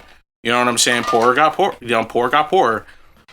The thing, what that ties around to is the fact that it's like you have the radical feminists that'll sit there and say, you know, why are there so many guys CEOs as opposed to women CEOs? Why is there guys making more as a CEO than a woman is making as a CEO? Like, the CEO of Best Buy is now a female, by the way. Her name is Corey. She is now officially, she's been named the CEO of Best Buy. And, you know, it's, where'd you guys say? You know, it's one, you know what I'm saying? And we're not as divided as people make it out to be, but because it's those radical few that play victim and they go to social media and then their voices boom on social media, that causes the most damage.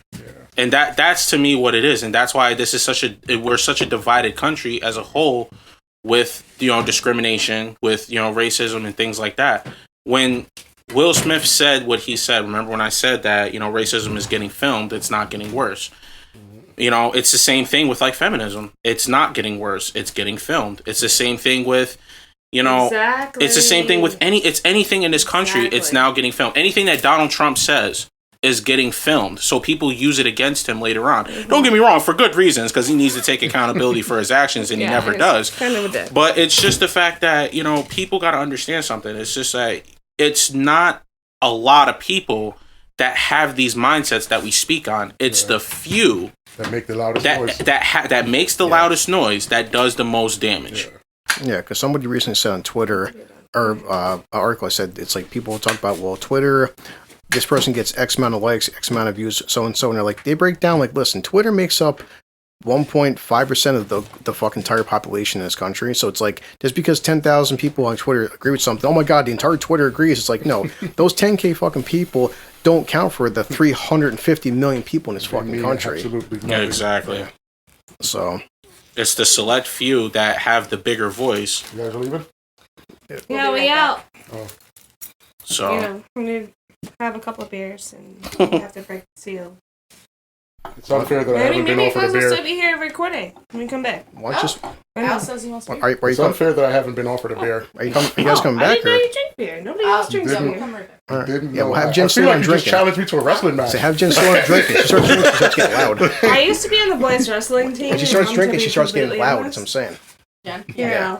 Bud Light's okay. I'll sober Thanks. her Yeah, up. this is perfect. Thanks. Huh? I'll sober her up. You know, because no, I still want to get. I want to give these. We've got like an hour 15. I still want to do like another like 45 minutes roughly. So. I was saying with you, it's like when you start drinking too much, you start getting loud as fuck. It's like, For me? Yes. I'm always loud. no, the more beers, the louder you get. I know, that's what happens with alcohol. well, I mean, the more Fireball, the more unconscious I get. So let's see how Junior's this actually goes. been very quiet this time. Exactly. Very It's- lucid. it's I understand because what's going on, the but Fireball, I do get loud. I have to contain I myself. get excited You know, Yeah. because I feel good. And when I we're have talking about something some to say, deep I'm shit. excited But there's feel good making a point. There's feel good just there's two different kinds of feel good because then you start getting to that mom level feel good where mom just starts ranting about hating black people and hating her kid, and hating Indians. I didn't go mom level, did I?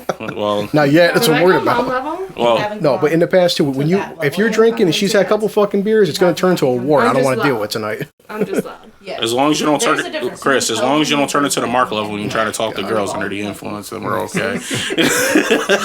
Al said this before. Did you feel this way? Because like you were how long how long you been in America for? Because I know you said you grew up. How many years were you in Jamaica?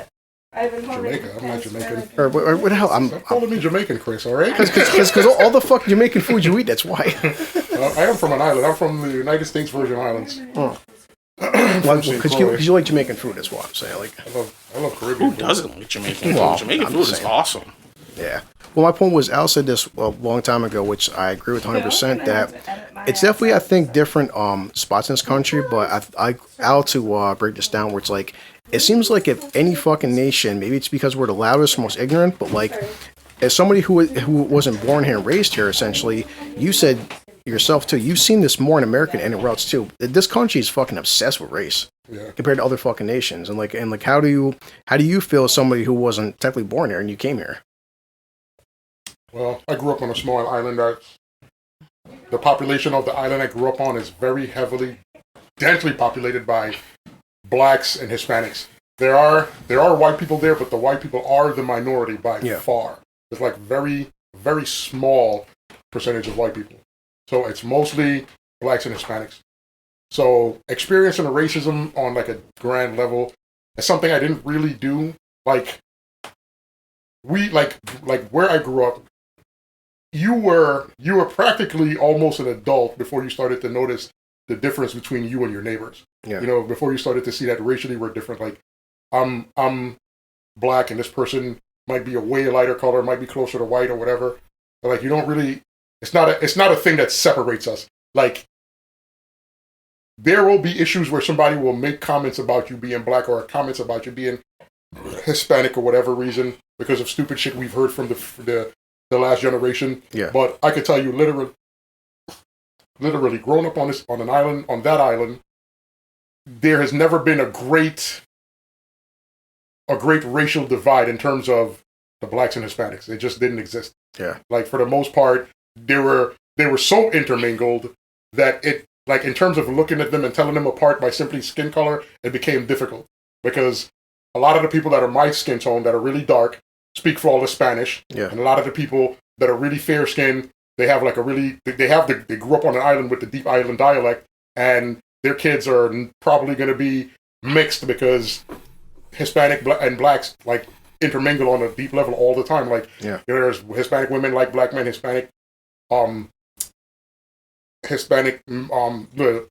I'm mixing myself up. Hispanic women like black men, black women like Hispanic men, and vice versa. Yeah. And they make kids that speak flawless Spanish and flawless English, heavily accented with our island's accent. And there's no great divide in us in terms of racial divide. So growing up, I didn't really experience it. Like, I didn't experience real hardcore hatred of me because of my skin tone until I came to mainland America, where I've had people call me nigger to my face out of anger. I've had people try to, like, I told you about the situation with my job when I was a truck driver, where share it here. I got surrounded by a mob, literally hundreds of skinheads, screaming at me, asking me what the hell I'm doing here, calling me a nigger, a boy.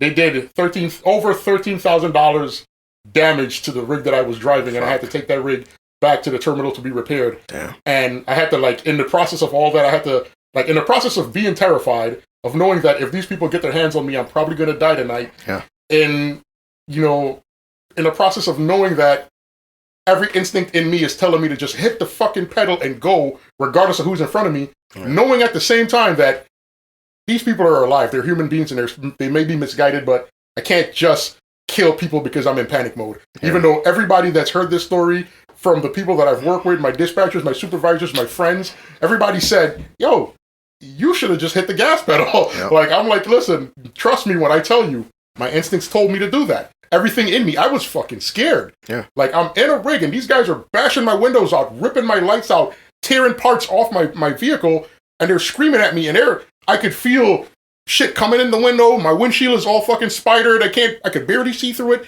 There's like a 4-inch spot that I'm trying to look through and drive, and these guys are hanging off the side. They're banging my trailer. They're puncturing my tires, everything. And I'm the only thing in my head, the feeling most prevalent in me was gun it. Hit this gas pedal and gun it. But just a little voice in the back of my head saying, you do that, you're going to kill people. Yeah. If you do that, people are going to die. And that becomes a bigger problem. Because even if I can't, like, I could justify saying I was scared and I panicked and I wasn't thinking. But at the end of the day, is it justifiable to murder people just because you feel like I'm so scared? Like, I mean, I get that a lot of people use that as an excuse. A lot of people say, I'm not gonna, if my life is in danger, it's me or you. If I'm scared, if you make me scared and I have my gun on me, then you gotta go. People think like that. Cops think like that. Yeah, cops definitely think like that. But it's not just cops, because cops are humans too. A lot of people in general think that way, like people first before they even become cops. Because I don't agree with a lot of shit that cops do, but at the same time, my voice is never going to be a voice that's against police officers. That's never going to happen. Yeah. So I'll say, from that experience, I understand what some people go through in terms of being afraid and wanting to react in a way of fear. But at the same time, acknowledging that I could murder these people, and the most that these people could be guilty of is being misguided, because they didn't actually physically hurt me. Would they have hurt me? Probably. It's very likely they didn't get the opportunity to, which I'm very grateful for. Yeah. But at the same time, I'm like, if I could kill some people to get out of here, but that becomes a way bigger issue. It's not going to be as simple as I ran over these people because I was scared, and that's the end of it. That's just the beginning of it. Because the minute people die under my truck, then I got people in the company that I'm employed by to answer to. I have law enforcement to answer to. I have the people that feel like they were wrong. They were somehow wronged because I took their family member away. I have them to answer to as well. So, yeah, I was scared, but at the end of the day, acting in fear is sometimes an instinct you can't overcome. For the few times that you can overcome it, try to overcome it. Yeah, because that's a fucked up thing. Like you said, most people would say you would have been in the right for running these people over. But had you done that right now, we wouldn't be here talking. You'd be doing fucking life in prison. That's the thing. Like, maybe. I knew he would that, be. It's not. It's come on. Especially with his skin. Like, where this happened at? Which state? I can't even remember what state I was in. What? I can't remember the state. It was one of them things where, like, I could tell you this for me. I don't know how it is for most people that operate trucks. For me, I never really paid attention to a state unless it was a destination. Yeah. And once I delivered to that destination, I pretty much put it out of my head and just looked for the next load and the next destination. So I didn't particularly memorize where that went down. Well, I could generalize that it was somewhere in Mississippi. I can't remember. I can't tell you what town or what municipality it was in. On top of two, like, did your truck have a camera?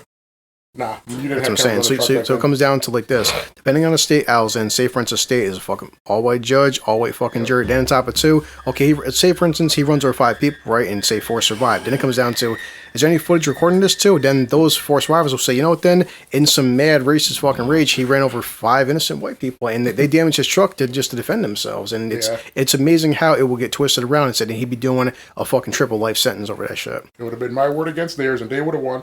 And you know what's crazy? That's the reality. This is the thing that was most scary about it, right? When the cops, because I called the cops, when the cops showed up and they questioned me, and all the guys that did it, they were still there. They didn't leave. Like, these people didn't go anywhere. It was like hundreds of them. They were having a big bonfire. They're out there. They, fires burning, campers set up, everything. They were out there like having the time of their lives. And after this thing happened, I want to say maybe half a mile down the road, I called the cops, pull over, because I couldn't see out of my windshield. And the cops showed up. They asked me some questions. And I was like, well, is anybody going to go question these guys? I was like, oh, we got people up there asking questions right now. Yeah. And these guys basically was like, no, give a fuck. They zero cooperation with the cops. None. And nothing was done. No charges were pressed. There was literally nothing they could do. Because it's like literally like about 300 people there. It was like a massive pouring out of people celebrating their skinhead, neo-Nazi, whatever they were doing. And it was a lot of them. It was like the most people I've ever seen in one gathering. Yeah. It was so many people. It was like a thick knot of people as far as you could see on both sides of the road. It was just a shitload of people. And they didn't go anywhere. It's not like they did this thing to me and then they panicked and left. They didn't. They didn't go anywhere. They weren't afraid of the cops. They weren't scared to yell at the cops when the cops showed up. Nothing. They didn't care. And I knew if anything had happened where I had hurt one of them or killed one of them, they probably would have killed me in that moment and said that they were protecting themselves. Yep. Because then they would have felt like we're justified. How dare this nigger fucking kill our people, whatever the case is. So that's like it was what it was. At the end of the day, I came out of it unscathed. My company had to deal with repairing the truck, and that was it. Yeah. No, the first thing I just said, like you said, say you ran over 4 or 5 people and stuff too. Now you better pray to God that your truck can outmaneuver if like about a couple hundred people, and God forbid too, they hop on motorcycles, they hop on freaking cars, whatever the case may be. Say you made it by some miracle of whatever, made it to the fucking next town and stuff. Now you're at the police station, and you said you're the one who's got like body parts and limbs hanging off your vehicle. Now you've got 200 witnesses saying it was him. Yeah, that I just randomly ran through their people and killed their people or whatever. Exactly. And that's what I'm saying. In situations like that, it's that people like you go through that kind of thing. It's just really disrespectful and fucked up when people out there need to fabricate that and lie about situations, and it makes people like you look bad. Like, that's a conversation we won't get into here, but we've had with Susan and Jen about the whole Me Too thing. Whether it's a fucking black issue, woman issue and stuff, you fucking Me Too this movement so much, and you've cried wolf so much that now it's like the whole, well, she accused me, believe it culture. Now the women out there who actually did suffer, that actually were raped, that actually were victimized, now their voices can't be heard because all you fucking cunts out there, now you turn this to a big political statement and you're lying your asses off, and now you screw it for everybody. That's the danger of victimizing. Yep. Yeah. If it's the danger of making yourself look like a victim to empower yourself, and that's not how it works. Yeah. If you're going to empower yourself to protect yourself, that's one thing. But if you're going to victimize yourself by saying, "Oh, you did this because I'm a woman," or "You did this because I'm black," or "You did this because I'm gay," well, there are some people that do things that they do because of that. I'll be right back, guys. What it is and what it comes down to is the fact that it's not, if you do that, and it ends up being fake, is to the point, like the accusations end up being fake, you lessen the power of anybody else who actually comes forward, and you actually make the other people who do come forward look less inclined. Other people are less inclined to support the actual victims. Exactly. When the people who aren't really victims try to victimize themselves. Yep.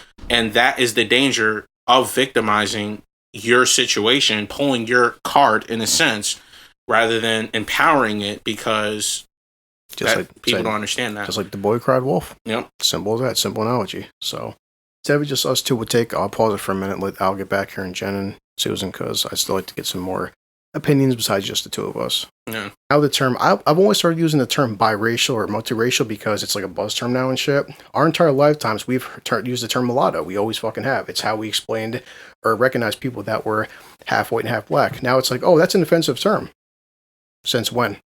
And the funny part, so today, before recording this podcast, I popped on my phone the term mulatto, which is, M-U-L-A-T-O. Now, according to Oxford Dictionary, mulatto is considered dated and offensive. To have parents of two different races, which I'm like, since fucking when is calling a person mulatto considered a racist fucking term? And it's like, with Junior... I tell you what, I do know a girl that's mulatto, and she actually said that to me. This was about 2.5 weeks ago, where she said the term mulatto is offensive, and I'll not use the word anymore, just not to be hurtful or disrespectful to people. But honestly, I didn't know it was an offensive term. I never knew, I didn't know it was an offensive term. I didn't know it was at some point people considered it offensive. And if I had known that, I probably would have. This is kind of like what Junior said before too, with the whole fucking pussy culture and stuff. Like, okay. It's so, at what point, and Joe Rogan has mentioned this too, in terms of comedy and stuff too, and actions and everything, at what point, who the fuck dictates what's considered offensive and not offensive? It's like, how is a term we grew up with is just common fucking knowledge 10, 15, 20 years ago considered offensive? Then one day I'm gonna hop on the internet, so, you know what, guys, I consider the term whatever, like fat, or like, well, yeah, now you can't call a person fat anymore. Now being called fat's offensive. Now being called overweight's offensive. It's like, and I'm not fucking joking, I've seen articles where it's like, well, calling a person fat is considered offensive. Okay. So it's like, in terms of like words like mulatto, the way we've always used that, I've considered people to be mulatto of, half white, half black. I'm going to continue using this term because that's, to me, I'm not calling somebody a fucking nigger or a cracker, honky, or a dyke or whatever. That's what I've always been raised to call somebody. And it's because now it's offensive in 2015. It's not using it as a derogatory term. It's like there was, when we were growing up too, there wasn't a word to describe a person that was of mixed race. So we used mulatto. That just was no one I ever knew. It's like the word nigger, everyone knows what it is. It's made to be an offensive, derogatory, dehumanizing fucking term. To call somebody like, okay, cracker is friggin' slang for basically white people. Call a woman a dyke. Dyke is, no, there's a railroad dyke. Dyke is a slang term. Chink is a slang term. The word nigger, there's no slang or different reason. It just has one definition. So my point is, a term like mulatto, was never used to be a derogatory. And I'm not going to start changing my vernacular now because, okay, now if mulatto's offensive, what's to say, again, well, what if 5 years from now calling somebody, just name your term, and now this is offensive? Since when? In some places, you can't call people gay anymore. Technically speaking, gay means happy. Then, of course, and gay means, now it's like, well, they're called homosexuals. It's like, you're fucking gay. Get over it. And Rogan said that too. It's like the term faggot.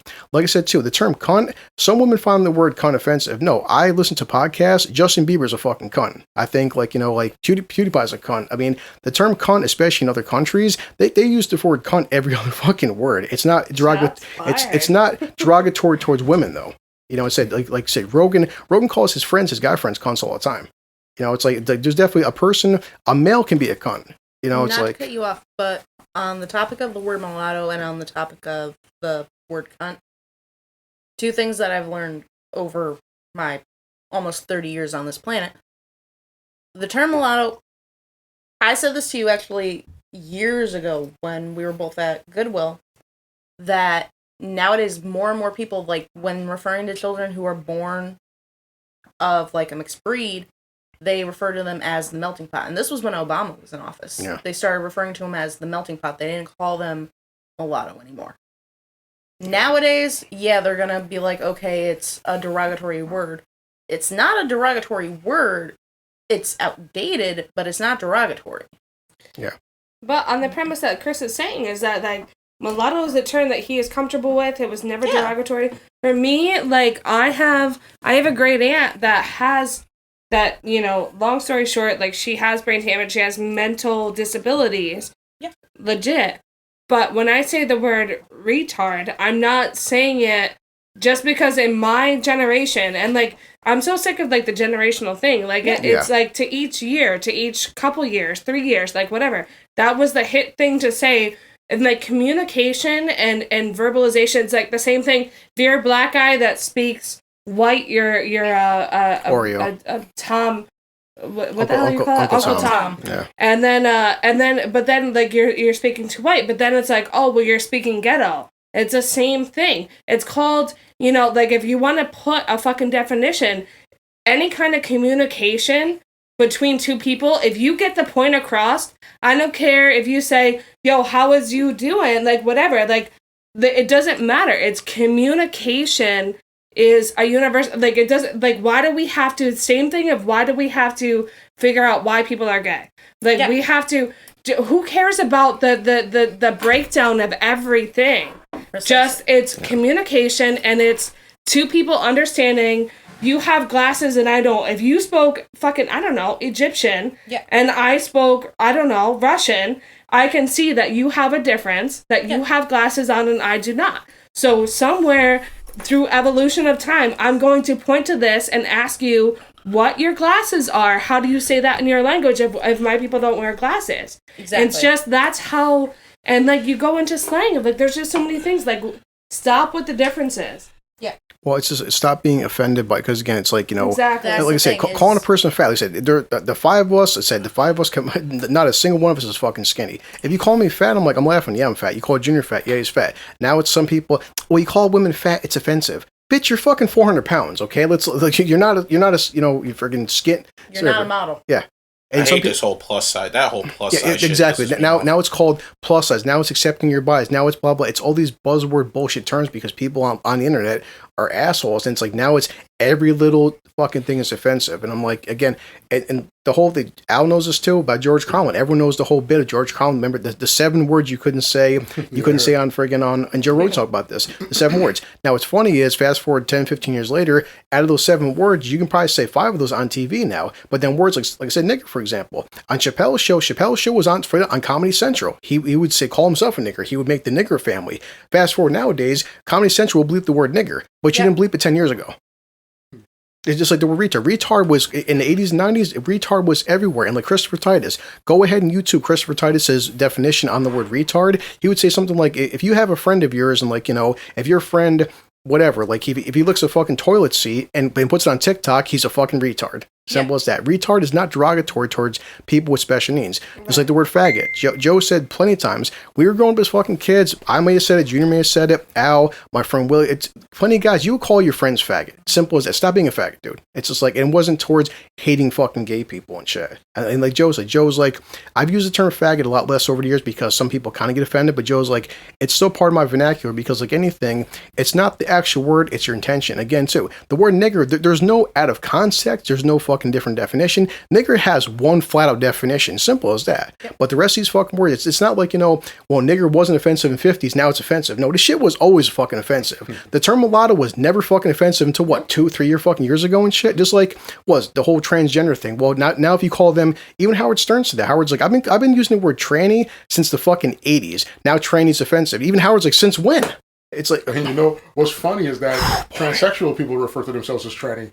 So if they're doing it, and I'm not trying to say just because they use it, it's fine for everybody to use it, but they're offended. I'm saying, when did it actually become offensive? Because I don't and who think decides transsexuals were offended by the term tranny. Yeah. Like, when did it become offensive, and who is it offensive to? Are they offended by it, or is it, another group of people that's offended and saying, don't offend these people? Like, it's crazy. And just like I said, like the term, like Jen knows this too. Me and Jennifer, okay, based on our voices and our stats stuff too, we are from a Mohawk Indian reservation. Okay, some people need they need the label Native Americans. I never grew up on a fucking res. Spent time in a res. I visit the res on my yearly vacations now. I have Indian friends. We still use the word in 2020 Indian or American Indian or skins. I don't know a single person who's Mohawk Indian. It says Mohawk Native American. We all fucking say Indian, guys. It's like American Indians or Native whatever too have more important shit to worry about than what your PC bullshit labels us. Okay, I have an Akwesasne tribal card. Jen has an Akwesasne tribal card. I have land on an Indian reservation. Get into, I said Indian reservation. I didn't say Native American reservation. Get the fuck over it. It's like, so set and sorry, but terms like mulatto, if I call my sister mulatto, I'm not calling my sister a fucking nigger. I'm saying mulatto because she's half white and she's half black. If you find that term offensive, then I don't know what to fucking tell you. Yeah.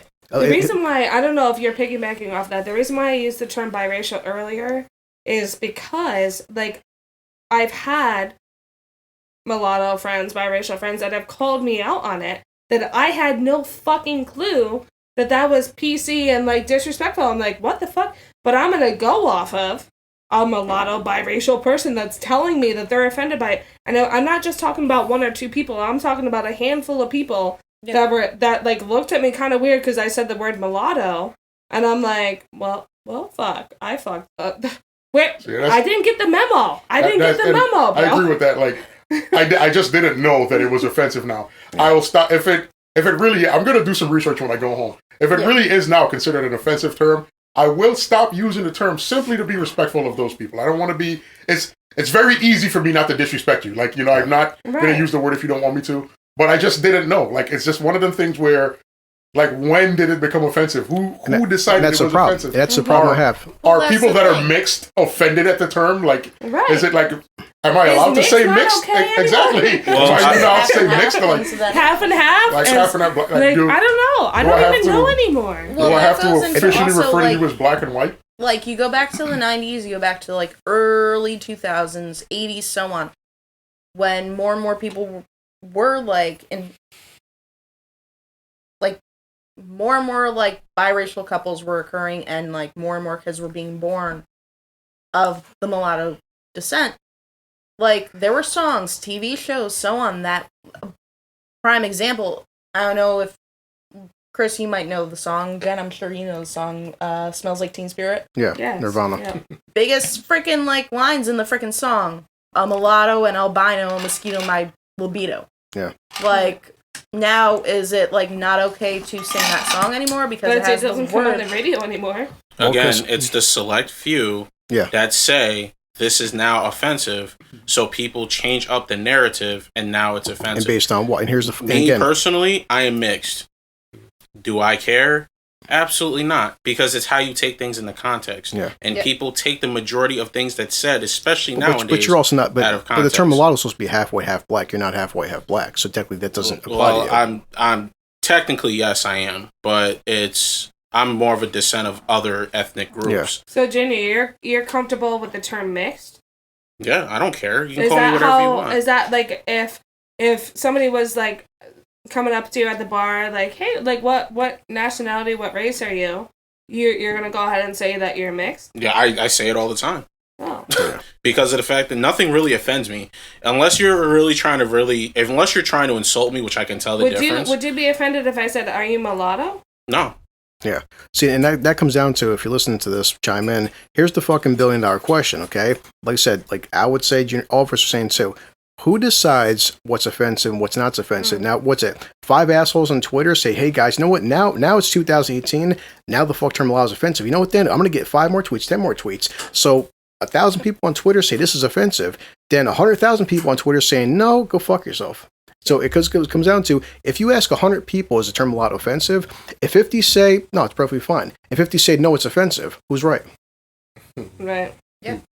But like I said too, because if you ask the word nigger, there isn't a person, unless you're a fucking neo-Nazi, ask anybody out there right now too, is the word nigger offensive? Goddamn right it is, okay? You call a gay guy a faggot, is that offensive? Goddamn right it is, and shit too. Call lesbian a dyke, is that offensive? Goddamn right it is. Is the term mulatto offensive? Ask 5 people, yes, 5 people, no. Who the fuck is right? That's what I'm saying. Half these buzz. That's why I said I'm not gonna be. None of us can be fucking PC, pussy culture. If one was offensive 100 years ago, 200 years ago, it's always gonna be offensive. But you can't keep changing. Okay, now in 2020, the law is offensive. What if in 2025? Hey, you know what, guys? All biracial people. Guess what, guys? It's not offensive anymore. You can't keep changing up the fucking like what is or what. It's like crime shit too. It's like if you hurt a child, it's either it's a crime or it's not a crime. There's no fucking middle ground of like now it's acceptable, now it's not acceptable. That's bullshit. And again, there's no law. Where is the law written? It's saying mulatto is offensive. It's like who decides this shit? It's the law of social media. I want to jump in on something you just said that's going to take us in a completely different direction. Go ahead. But I want to talk about laws that. Like, I still don't understand to this day. Like, they say in America, like, the federal government gets to pass blanket laws that affects all states, and then each individual states get to pass laws that govern those states, right? So, like, in certain parts of the country, you could go to one state, you could go to one select city where, like, let's say in Nevada, where in parts of Nevada, prostitution is legal, and in other parts of Nevada, it's not. Right, but you come to a state like New York where blanketly across the board, the entire state is prostitution is illegal. Now, I only use prostitution as an example, but my question is, like, how do you feel about the fact that somebody could tell you that there's a law that's illegal, but it's only illegal because of where you're standing right now? Yeah. Like, literally, you could stand in the city of Las Vegas and take a step outside of the city limits, and right now this law is no longer a law. Like, how does that work? Like, why does that even like? I mean, I get it. I get how it works and why it exists, but I've always been fascinated by the concept of literally one law, like a law. And there's many different types of laws that are like that, where it's legal here and you can take a step over and it's illegal. Like, and that to me is just a wild concept. Because why do I have to be governed under a different set of laws because I live on this patch of dirt? That makes me want to go to that city in Nevada. I'm trying to get my money's worth. Trust me. It's a weird thing. As more as our friend in Vermont. As more as the podcast goes by, people will friggin' know it. I'm open about it. I don't brag about it. I'm not saying it's like a positive thing, but hey, I went to fucking prison. Everyone in this room knows I went to prison. And anytime, if you contact me, I will show you the New York State Department of Corrections website. My charge is literally, and I'm not bullshitting, criminal possession of marijuana. And considering, and I'm not joking, criminal possession of marijuana, I did 3 fucking years of my life in a state prison for criminal possession of marijuana. Considering me and Junior, not recently, because my job drug test me, but we can literally hop in my car. Actually, the 5 of us can hop in our car right now, drive 45 minutes to the state border in Massachusetts, and buy at a dispensary legal fucking weed. And we can buy gummies, we can buy fucking joints, we can get chocolates, legal, paid cash, no harm, no foul. But the second we cross over into New York State lines, now we're fucking criminals. So explain. You should be charged with the quality of marijuana. If you got shitty weed, lock your ass up. Well, like I was like, how? I mean, I'm sitting there. It's like if I have a pound of pot on me in one state, okay, now you're going to fucking prison for 2 years. But cross these state lines, oh, you're free to go. You're getting 3 months for every seed I see in that bag. That's hell are all these stems in here. You're going to jail, buddy. So I want to wait till Jen and Susan came back, because I talked to Al about this a little bit in the past, and this will always be up for debate. And again, this is from Scientific, but it's also opinionated. So we've always agreed on, for the most part, that growing up and stuff, I always felt that racism is something that humans aren't initially born with. We are taught this, and for the most part, I feel like most people would agree with that statement. Rogan had on this guy, I'll have to look it up sometime in the podcast, which is, in the future, if I get notes, I will, bookmark notes and get these guys down. They've actually done recent studies, and I've told Al this, but I didn't tell Junior and Jen and Susan this, that he had a professor on, and they were actually curious about, is racism actually genetic? Can it possibly be passed on through a genetic level? They've done studies, not sure who have done these studies, obviously, but they've actually taken children. Now, these children, their parents came up for adoption, their parents were killed, their parents, whatever. Their biological parents did not raise these fucking children. They were given off to foster parents, to loving homes. These kids would grow up to be 18, 20 years old, and they would actually still be racist as fuck. And they're like, okay, hold up a second. If you're raised in a loving home to like love everybody and not hate black people, why do you actually, for some fucking reason, hate black people for? And they find out their parents were racist as all hell. So that's actually something, I mean, this is opinionated across the room, but how do you guys feel? Do you feel it actually is possible? How controlled was the study, though? I don't know. I'd have to actually do some re-listen to the podcast. But this is something that this guy was telling Joe, that they are curious too, because it's been documented and stuff too. You can have two parents, like we all know this too. Whether it's Al, you guys, nobody raises a serial killer. Okay, then nobody raises kids that shoot up fucking Columbine. Nobody raises a pedophile. Okay, it's simple as that too. I mean, very few. Some people probably do. Yes, a lot of racism is taught into their fucking children, but there's a lot of parents out there who raise their kids to be wonderful fucking human beings, and their kids turn out to be the total opposite of what they've raised. Whether they've said whether racist, whether they've what is that gene? Is it possible that something simple as racism could possibly fucking be genetic? Because how do you explain if you have loving parents and your parents tell you to love everybody, why are you racist? Why do you join a neo-Nazi group if your parents have black friends and black relatives and shit? Where does that come from? I'm going to say this. I said this before and I'll say it again. No part of racism is genetic. I'm going to throw that out there right now. And I'll argue, and I'll throw this up there with one simple argument. There's more than one outlet for how racism is taught. But racism is 100% taught. And it's because of the fact that there's numerous outlets of how it can be taught. Regardless of whether your family is loving, social media has a deep influence on people. Mainstream media, social media has a deep influence on people.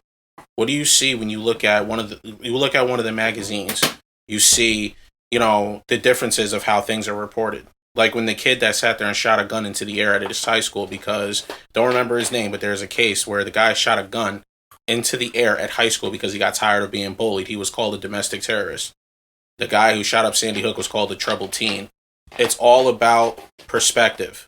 People see that, and it's perception. It's the perspective that people see. It's the same. It's the same way how it works when you sit in there, you go on social media and you see pictures all over the place. Crossgates. Let's look at here locally in Albany, New York, for example. There was 7 fights in Crossgates Mall in 4 weekends. Every single last one of those fights was centered around black people fighting in Crossgates Mall. People look at those videos and have a perception about the entire ethnic group. There's no point in time. People, and it's just the fact that, you know what I'm saying? When you see, like, there was a girl that got stabbed. This one lady got arrested for stabbing this girl in an elevator. It wasn't a white person that did it. It was a black girl that got arrested for stabbing this girl in the elevator. I saw the blood personally outside of my job at Crossgates Mall. So it's the perception. It's what's seen across the board. And that is teaching people and putting the idea in their minds. It creates stereotypes. Yes. And the stereotype is created through it, but we're fueling the action. We're fueling the stereotype through our actions. You see the pictures that's posted by people on Facebook. You see black people posting pictures of black people fighting, and you wonder why they look at us like we're belligerent. Like people don't understand the consequences of their actions. They do something, and for every action, there's a reaction. There's a consequence. It's there. We have freedom of speech. There's freedom of consequence. You can post whatever you want, but there's a consequence for it. It's like, in these same people that's posting these videos on Facebook and laughing about it is the same people that's wondering why police are acting the way they do toward us. Granted, some police officers are racist, and they're openly racist, and they know it. There's a bunch of videos that's on YouTube, that's on Fox, CNN, and MSNBC, where there's cops that literally, there's conversations within police departments that literally said that they're targeting black people. But here's the thing about that, though. If you're posting videos on YouTube, these people see that. You don't understand that when you see these pictures on... I'm going to put these drinks here for a perfect example. All right? You have this Fireball here on my left, right? These are the videos that's being posted on Facebook. This can of Coke is the people that's seeing them, right? And then this is the mixed drink that comes from it. So this is the stereotype that comes from these people posting the videos and these people watching them. Like, if you're fueling the stereotype, what do you think is going to happen? True. Like, do you think this comes back to the episode that we were talking about last week with accountability? Yeah. If you're not being held accountable for your actions, you're not holding yourself to a higher standard, stop talking about the stereotyping and the racism that's happening in this country. Because of the fact that you can't talk about it if you're not making a means to change your attitude and your actions. That's what's going on around here. Well said. And that is what it comes down to more than anything. And that's what pisses me off more than anything too. Again, it boils down to the simple thing that I said twice already. It's the victimizing that people try to do over empowerment. In the short time that I spent in Jacksonville, Florida, as somebody who's from upstate New York, in the short time that I spent there, about 5 years, I met this kid in my early 20s. And he was nigger this, nigger that. I'm like, whatever. Like, I've met, like, a couple of, like, people that just use that, not derogatively, just, you my nigga, like, whatever. Like, I don't know. Like, he had a southern drawl. I don't know. Until it clicked to me that he was using it very derogatively. Yeah. And then, you know what? I didn't even explain to him that I have black friends, and I am me and myself. Like, if I bring my friends around you, like, there's gonna be a fucking problem because of the way you're using that word. Yeah. And then I flat out asked him, and now This person now lives in the Bronx right now. But I met him down in Jacksonville, Florida. He's born and raised Savannah, Georgia. And I asked him without telling him my friends, I'm from upstate New York, my family, like whatever. I didn't explain myself, none of the fucking shit, because as far as I'm concerned, he's an ignorant fuck, and he doesn't deserve my explanation. So, just trying to pick his brain a little bit. Why are you the way that you are?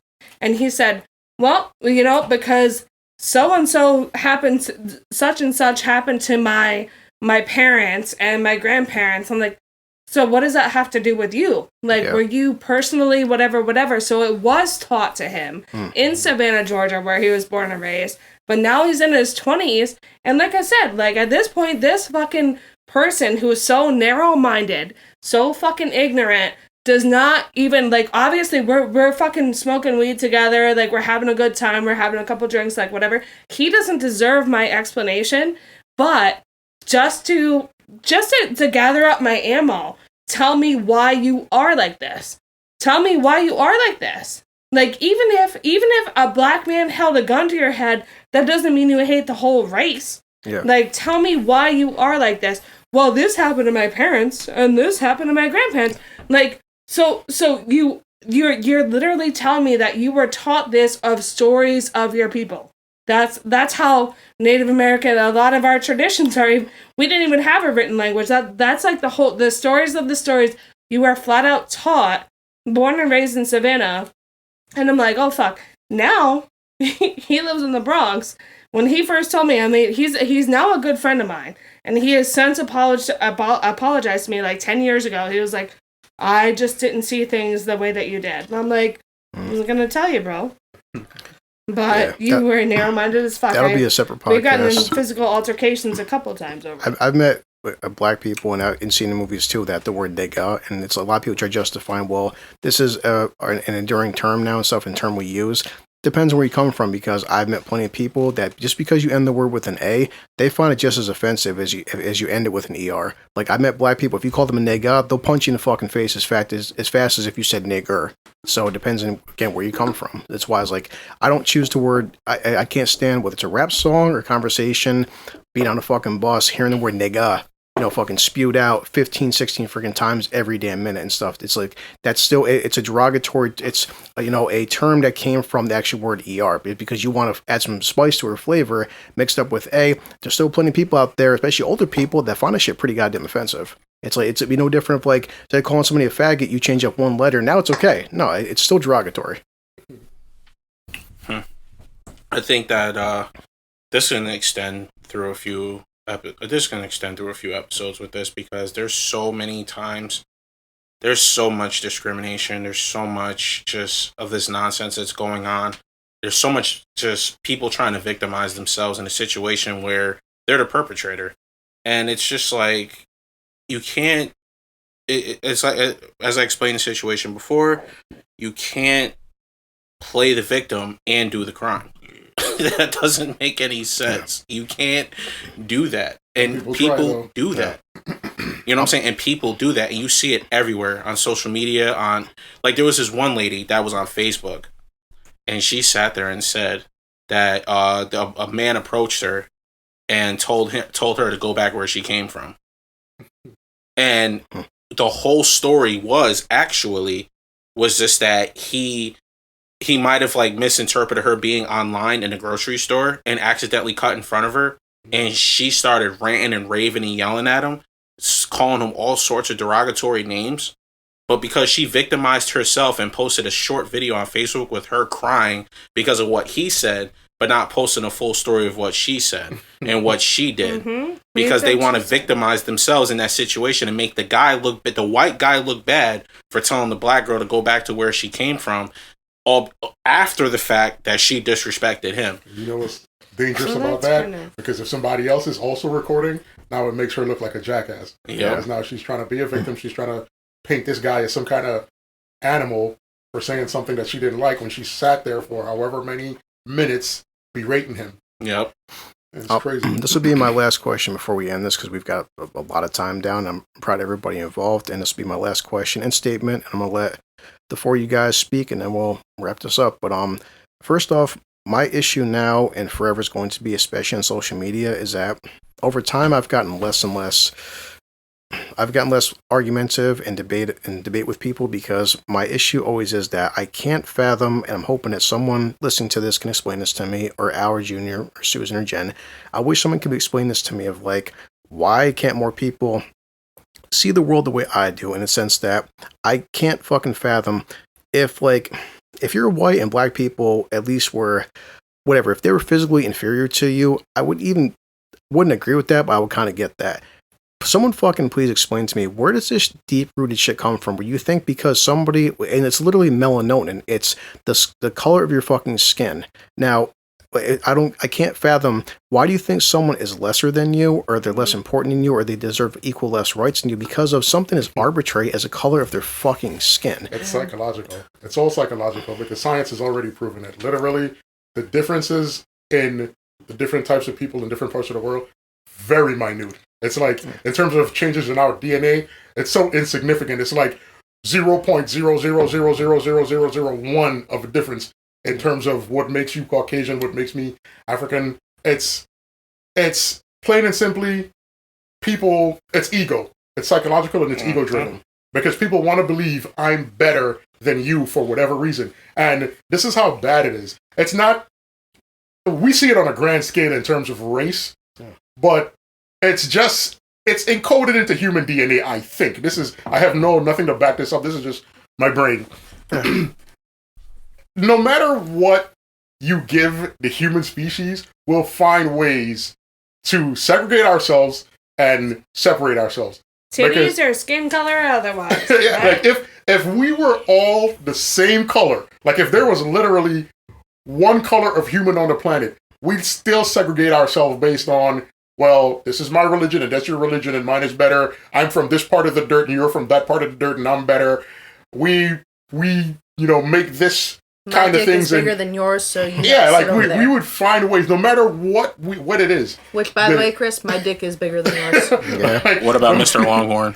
No matter what it is, we'd find ways to say that I'm better because reasons. Like we would never. This is a thing that's never going to go away. The reality of it is people choose this. Like when you see people being racist, this is something that at some point in your life you realize, I'm choosing to do this. I'm seeing this person as inferior, but this is a choice because you have nothing to back that up other than I want to feel this way.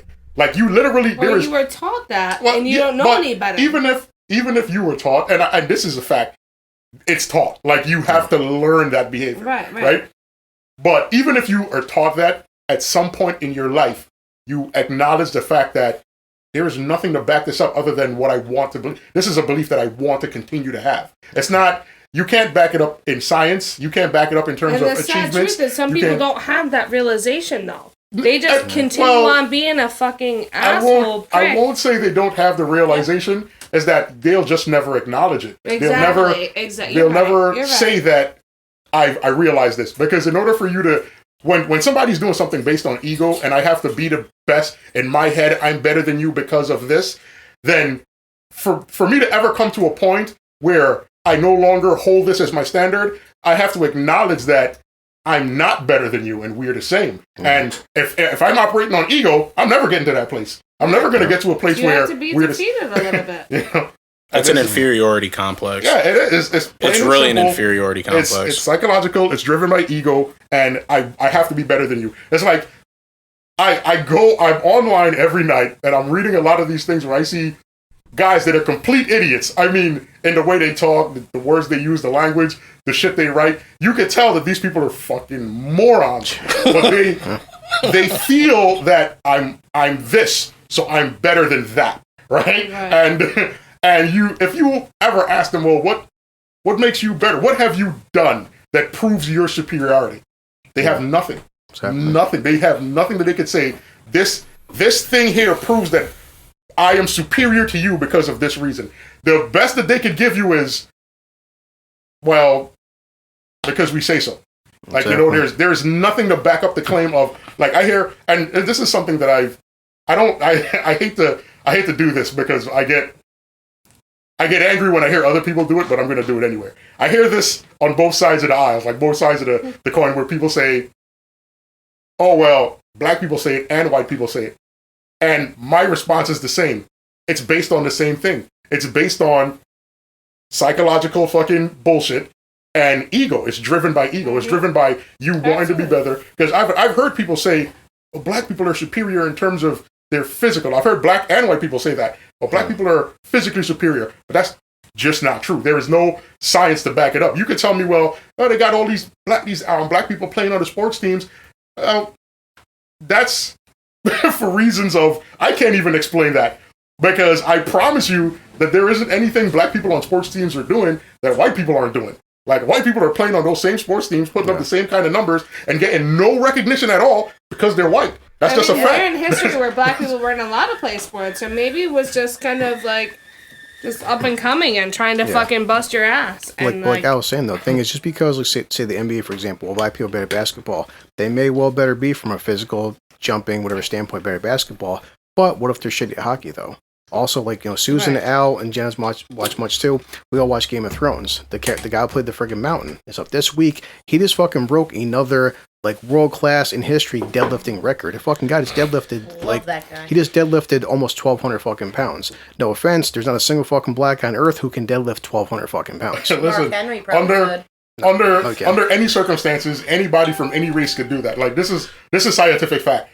Asian people can play basketball, white people can play basketball, black people can play basketball, regardless of your race or ethnicity or whatever part of the planet you're from. There is nothing that's going to aside from the fact that you're unwilling to just put in the dedication and the workout, the exercise that these guys do. If you're not willing to do that, then you probably won't play as good as the guy who's willing to work out fucking 6 days a week for fucking 11 months out of the year to be a better athlete. If you're doing that, if you're putting in that kind of commitment or dedication and you're physically able to do it, you will play ball on a grand scale. Everybody that's playing ball is playing ball well.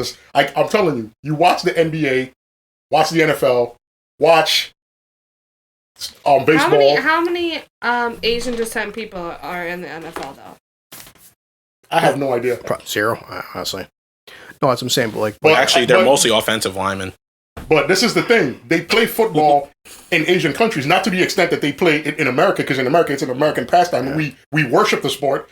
But if you look at certain Asian, you look at China, there are guys that play football in China, play American football in China. These guys are hulky and built, but there isn't an industry for it there like there is here. These guys play it as a pastime, not as a profession.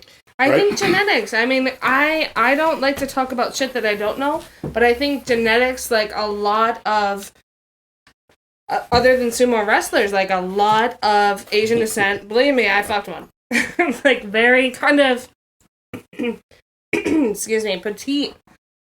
They're not going to be a linebacker. They're not going to be, like, it's just genetics, though. And I understand what you're saying. Like, if they push themselves, they could have big arms.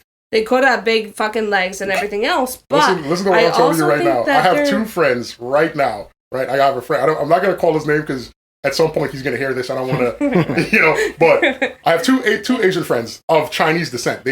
Both of them are first generation American Chinese. Their parents are from China. Both of these guys are as big as I am, but they are all muscle. There's no fat on them. Like, can you give him my phone number? These guys are brolic, and if they played football, and in fact, one of them plays football on a regular, and he told me at one point he had considered going pro, whatever the case is, but it just never panned out, family issues, whatever the case is. But these guys they're as big as I am, but they're all muscle. They weigh what I weigh, but there's no fat on them. Refrigerators. So, I'm telling you that there is no such thing as a genetic barrier that makes one person, like, blacks aren't superior in terms of athleticism. You're probably right. It's probably not genetic. It's probably the food they eat in their country mostly. It's also culture, too. You said, Jim, sumo wrestlers, right? You aren't seeing a lot of guys that are sumo backgrounds playing the NFL. Okay, opposite aspect too. How many black guys are over in China sumo wrestlers? Right, exactly. Exactly. How many white or black or Hispanic sumo wrestlers are there? They probably exist. I mean, I know one person that could go over there and be a sumo wrestler. What's the point too? But coming from a different genetic background, but the whole Icelander and Viking and stuff too. Those Slavic guys over there. Most of the world powerlifting records are set from people over in that kind of a country, but also too, they're raised a different way, they're fed a different way. Yes, all these world powerlifting records are broken by guys that have like this Icelandic background. There's reason for that, like we're talking about too. But in terms of physical superiority, no one ethnic background or country is better. Like you said, people. That's sorry to cut you off, but I just say, plain and simply put, that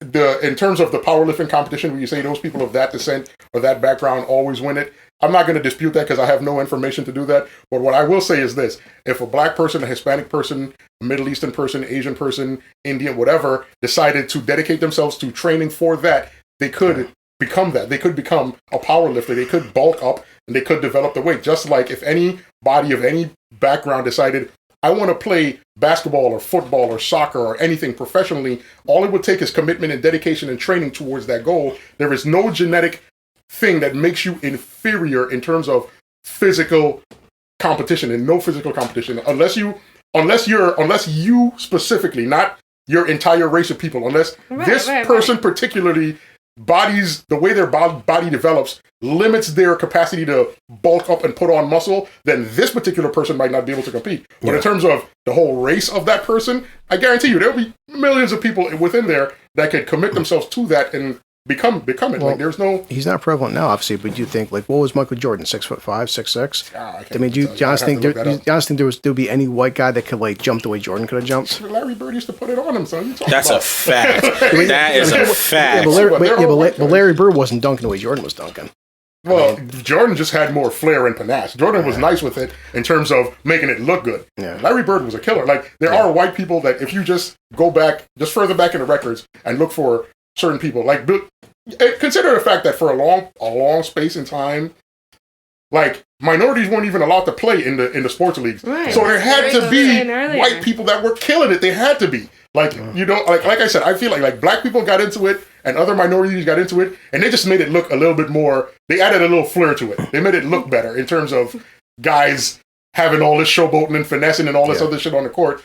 But in terms of saying that because it's predominantly black now that nobody else could do it, it's crazy. The black athletes are amazing. They're phenomenal. Would never take anything away from them because I can't do what they do. I can't even come close. These guys, they work out like a motherfucker all throughout the year to maintain their physique. They play the game, they commit to it, and that's fine and all good. I can't do it, but people could do it, right? Yeah.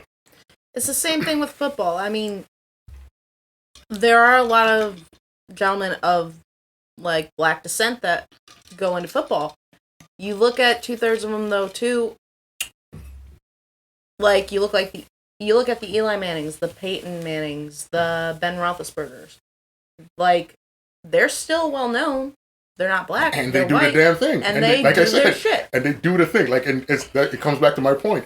There's no scientific evidence to back up the claim that somebody is superior, intellectually superior because of their race, or physically superior because of their race. Well, it doesn't exist. People say it, but they can't back it up. Sometimes genetics over culture. There's a term. It's called Scandinavian high jumper. Because Scandinavian people are tall as fuck. Well, Al, do you think that, though, it's like... And, like, I'm not saying that a Chinese person, a white person, a black person can't do those long jumps, but, like... Well, I was going to ask you that. Do you think predominantly, that certain sports, Scandinavian though, people do that jump? Do you think certain races, based on genetic, obviously, like history and stuff, too, that certain sports are better tuned for certain genetic backgrounds? Absolutely. Like in other words, like boxing or not too. Boxing, you don't see white boxers no more.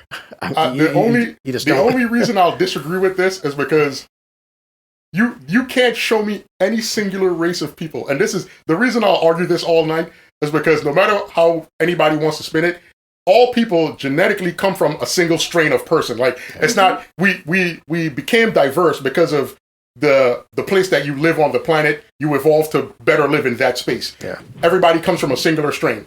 So there is no race of people where this person is better at this. It's like, I'll put it through like this. When it comes to people being born tall, no matter what race it is, you'll find tall people in every race. You'll find short people in every race. You'll find bulky people in every race. Sure. Like there is... It's the culture that pushes. Yeah, it's like, okay, extremes. and that's the thing. Like culture-wise, I will say that if this group of people has been doing this thing for the last century and nobody else is doing it, I'll say they're more proficient at it because nobody else is doing it. Exactly. But I'll never say that because they've been doing it for 100 years, that means that nobody else can do it. I'll never. No, but they have more practice than any other. But I agree with you 100%. Them having more practice makes them more proficient at it. That sport than other people who are just getting into it. If another person from whatever race decides, I want to do that, and they're committed to putting in the work. It's like white people, they have the potential. Chinese people are not going to finesse lacrosse. Lacrosse is like an Indian thing that they have finessed for years and years and years. I don't care what your race is. That was an Indian sport. No, but what Al was saying is that physically speaking, anybody can do it. Yeah, they said that about Asians and basketball. They said because Asians are typically shorter than the average American height.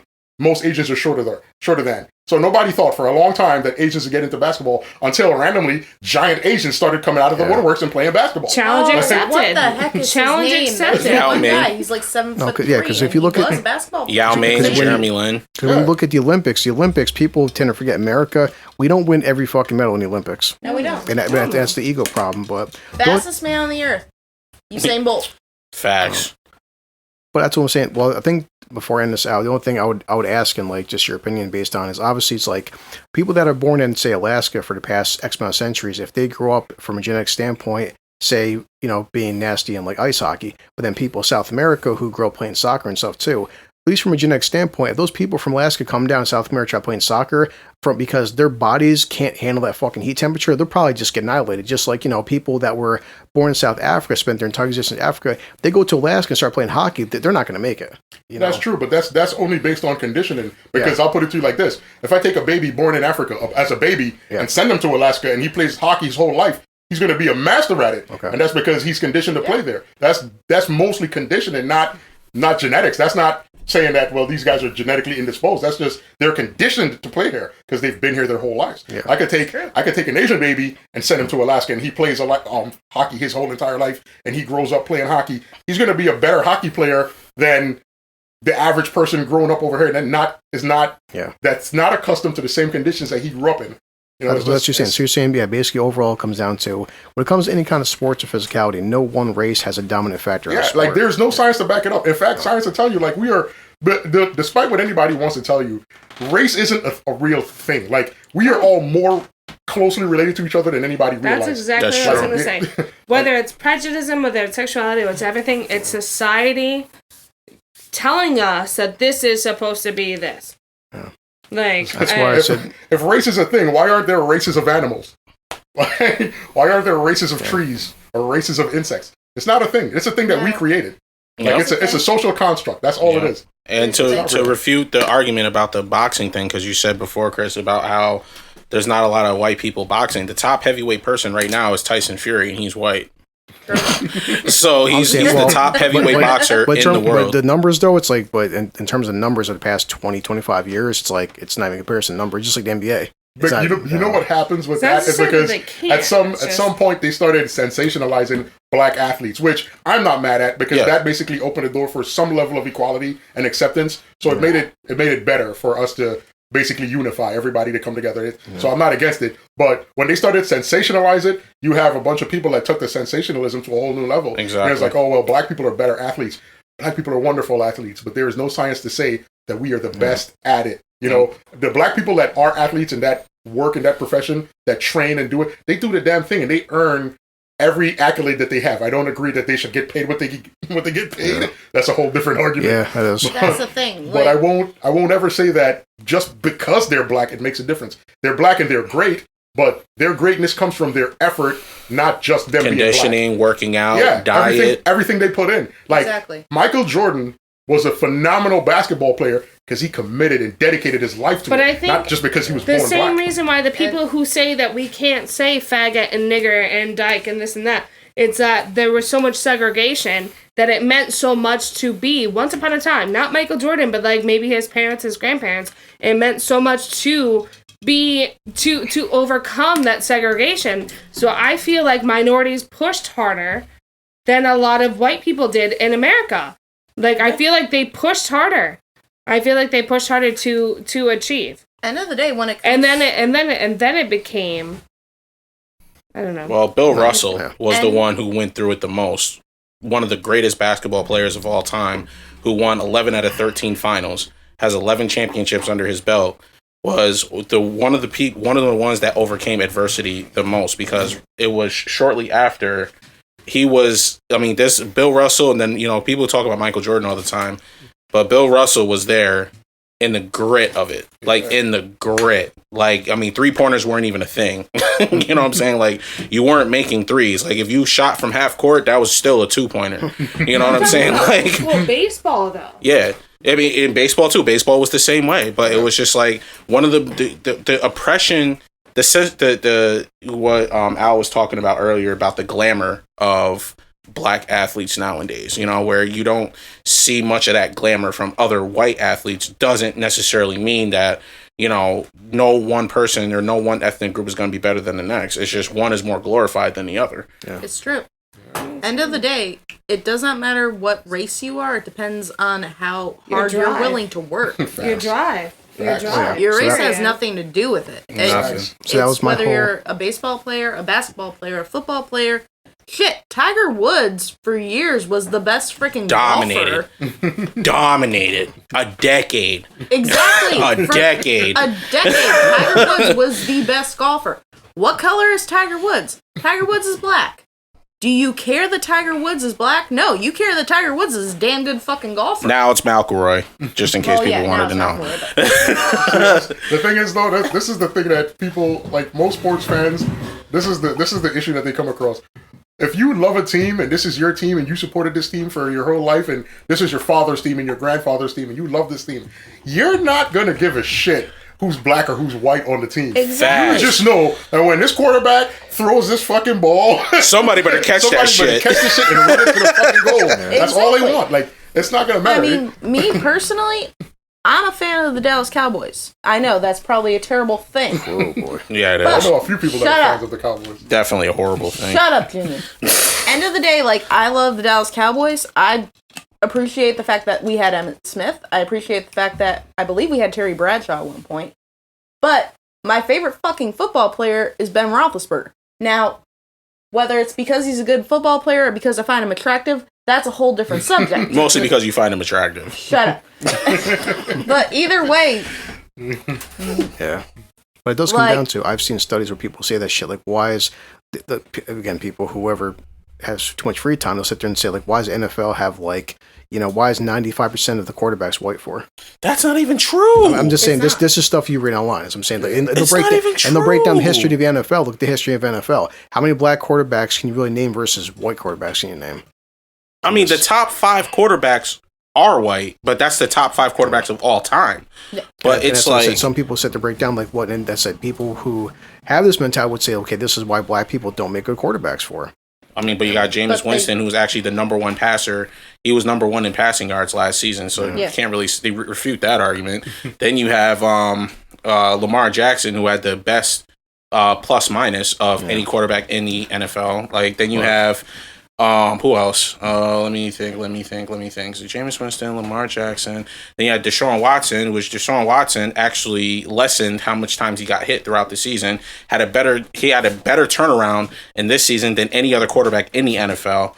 And that's just 3 that I can name that's starting. Yeah, Patrick Mahomes, which he's the champ. He's the Super Bowl champion with the Kansas City Chiefs. He's phenomenal in himself, and he's definitely not white. That's my whole underlying point. Whether it's Al or Junior, Susan, or Jen breaking down the point that when it comes to like athleticism, it comes to physical dominance, height, weight, whatever, you have no basis to feel like from any kind of a physical aspect, you have no basis to feel that your skin tone is superior or the other skin tone is inferior to you and based on anything whatsoever besides you just having an ego and you being an asshole.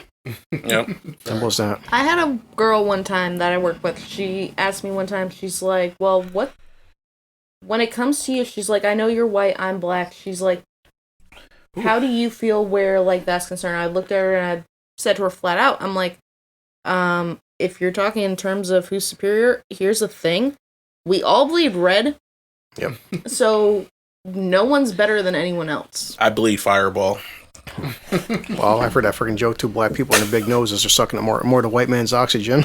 Who the fuck? You got too much goddamn free time. Like, that is. I mean, this is the internet for you, so it's like, yeah, this will definitely the internet is toxic. It is, but this will definitely be another podcast where it's like, you know, it's obviously I didn't grow up with Alice much, but like growing up with Jen and Susan, we as a kid, like Al said too, we agree with this. The way Al was raised, none of this shit until I'm gonna say my 20s, even my teens, my 1 through 10 years, skin color never became it's like I said, if you take 5 babies and put them in a crib, all 5 different skin tones, then babies they play with each other. That's it. It's like, and I never one time period whether I was 10 years old, 15 years old, maybe to my 20s, and internet started getting popular.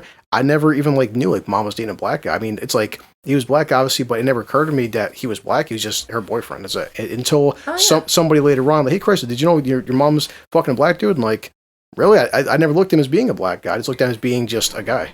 Yeah, and that's. I remember being picked on because my mom was quote unquote a nigger lover, and I was like, "What the fuck?" But that can come from, and which can come from both fucking sides. Your black friends will joke on it, and your white friends will joke on it. But then some people, and of course, some black people get pissed off, some white people get pissed off. But like growing up as kids, we never fucking cared, and say until at least me, my 20s, never became an issue. And so I've had to say, Junior, I've known Junior's uncle since I was 5 years old or something. It's just like his uncle was black, never cared one time.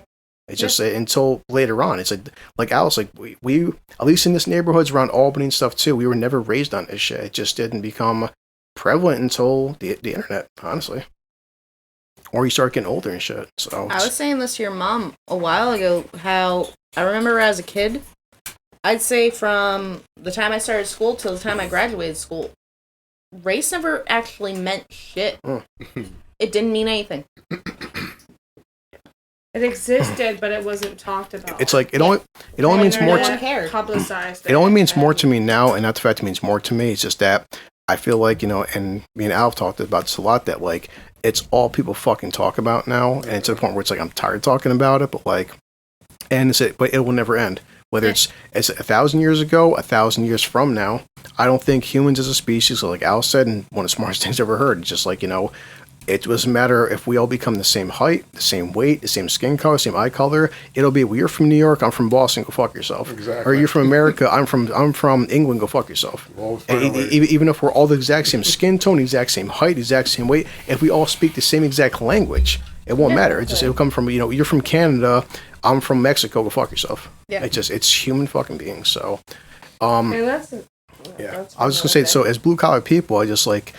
Before we wrap this up, it should be down to like, you know, if you work a job and you see this kind of bullshit, call it out. Fucking get a hold of your HR or something. It should be, you know, if you're working a job, a blue collar job, and you're working a job that everybody should be treated equal, everyone should get equal fucking pay, whether it's black, white, old, young, man, woman, whatever, gay, straight, and shit. And it's like, and that's what me and Al get really sick of, is that when you come to a company and you keep crying the whole wolf bullshit, you've fucked up the real racism when it actually goes on. So. Once again, folks, support your local community, your teachers, police officers, fire department, local hospitals, libraries. Yep. Jen, Susan. Bye, guys. Nice chatting with you. I'm fucking lit. I'm gonna go to bed. Anything you want to say, Junior? I was gonna say. Go ahead, Susan. Sorry. Everyone, like during this time of quarantine, during this time of pandemic, during this time of not being able to work, if there's anything that you guys want to do to help, like, in any way, shape, or form, go to, like, a local soup kitchen, go to, like, a local, like, just go and do what you can to try and help your fellow people. Amen. There you go, Junior. I agree 100%. Very soon we will be having our pages up on our Facebook and our officially. This is episode 5 finally. So soon that we will be having these pages up, we will be adding people left and right. Like I can be honest with you, I'm probably gonna have like 150 people on the page within the first day. There's a lot of people that want to follow this podcast, that want to give us dialogue, that wants to give us things to talk about, and I encourage everybody who watches this to do the same, because I will literally go on my phone and go onto the page and say, hey, this person wants to talk about this. I will call you out. We will talk about it on our podcast and things like that. Christ. And, you know, we will be, Jesus, man. And we will literally be sitting there and we will go out of our way to introduce these topics into our podcast. And as you can already see, we have a lot of intelligent shit to say, even if we're mostly drunk for the most part. Yeah, I was happy because all 5 of us together, we just broke 2.5 fucking hours, which is insane. And it felt like 5 minutes went by. So, is anything I'm gonna try? It's somehow I'm gonna fine tune this slogan, but basically just what Al just said. But my ending is just gonna be as always. All 5 of us guys said we don't want your money, we don't need your money. Simple as that. And stop spending shit on YouTube and Instagram and TikTok and Twitch and help people that matter, not people in their fucking basement or people that are sitting home all day watching TV. It's like give your money to a nurse, a doctor, like everything else, the local communities, not us. We're doing this shit for free, for fun. We're having some drinks, and whether we get 1 listener or 1 million, we're gonna keep doing this shit regardless. And exactly. As Junior said, if you are PC and offended, then turn the shit the fuck off, because we're not going to stop saying words like faggot because it bothers you, because you can't understand the context of how we're saying it, and we're trying to get a point across. So, but 2.5 hours, and holy shit. So by episode 6, we will have our social media presence up and running, and that's all I got. You guys good? Yep. Yeah, we all set. 2 hours and 29 minutes. Bam.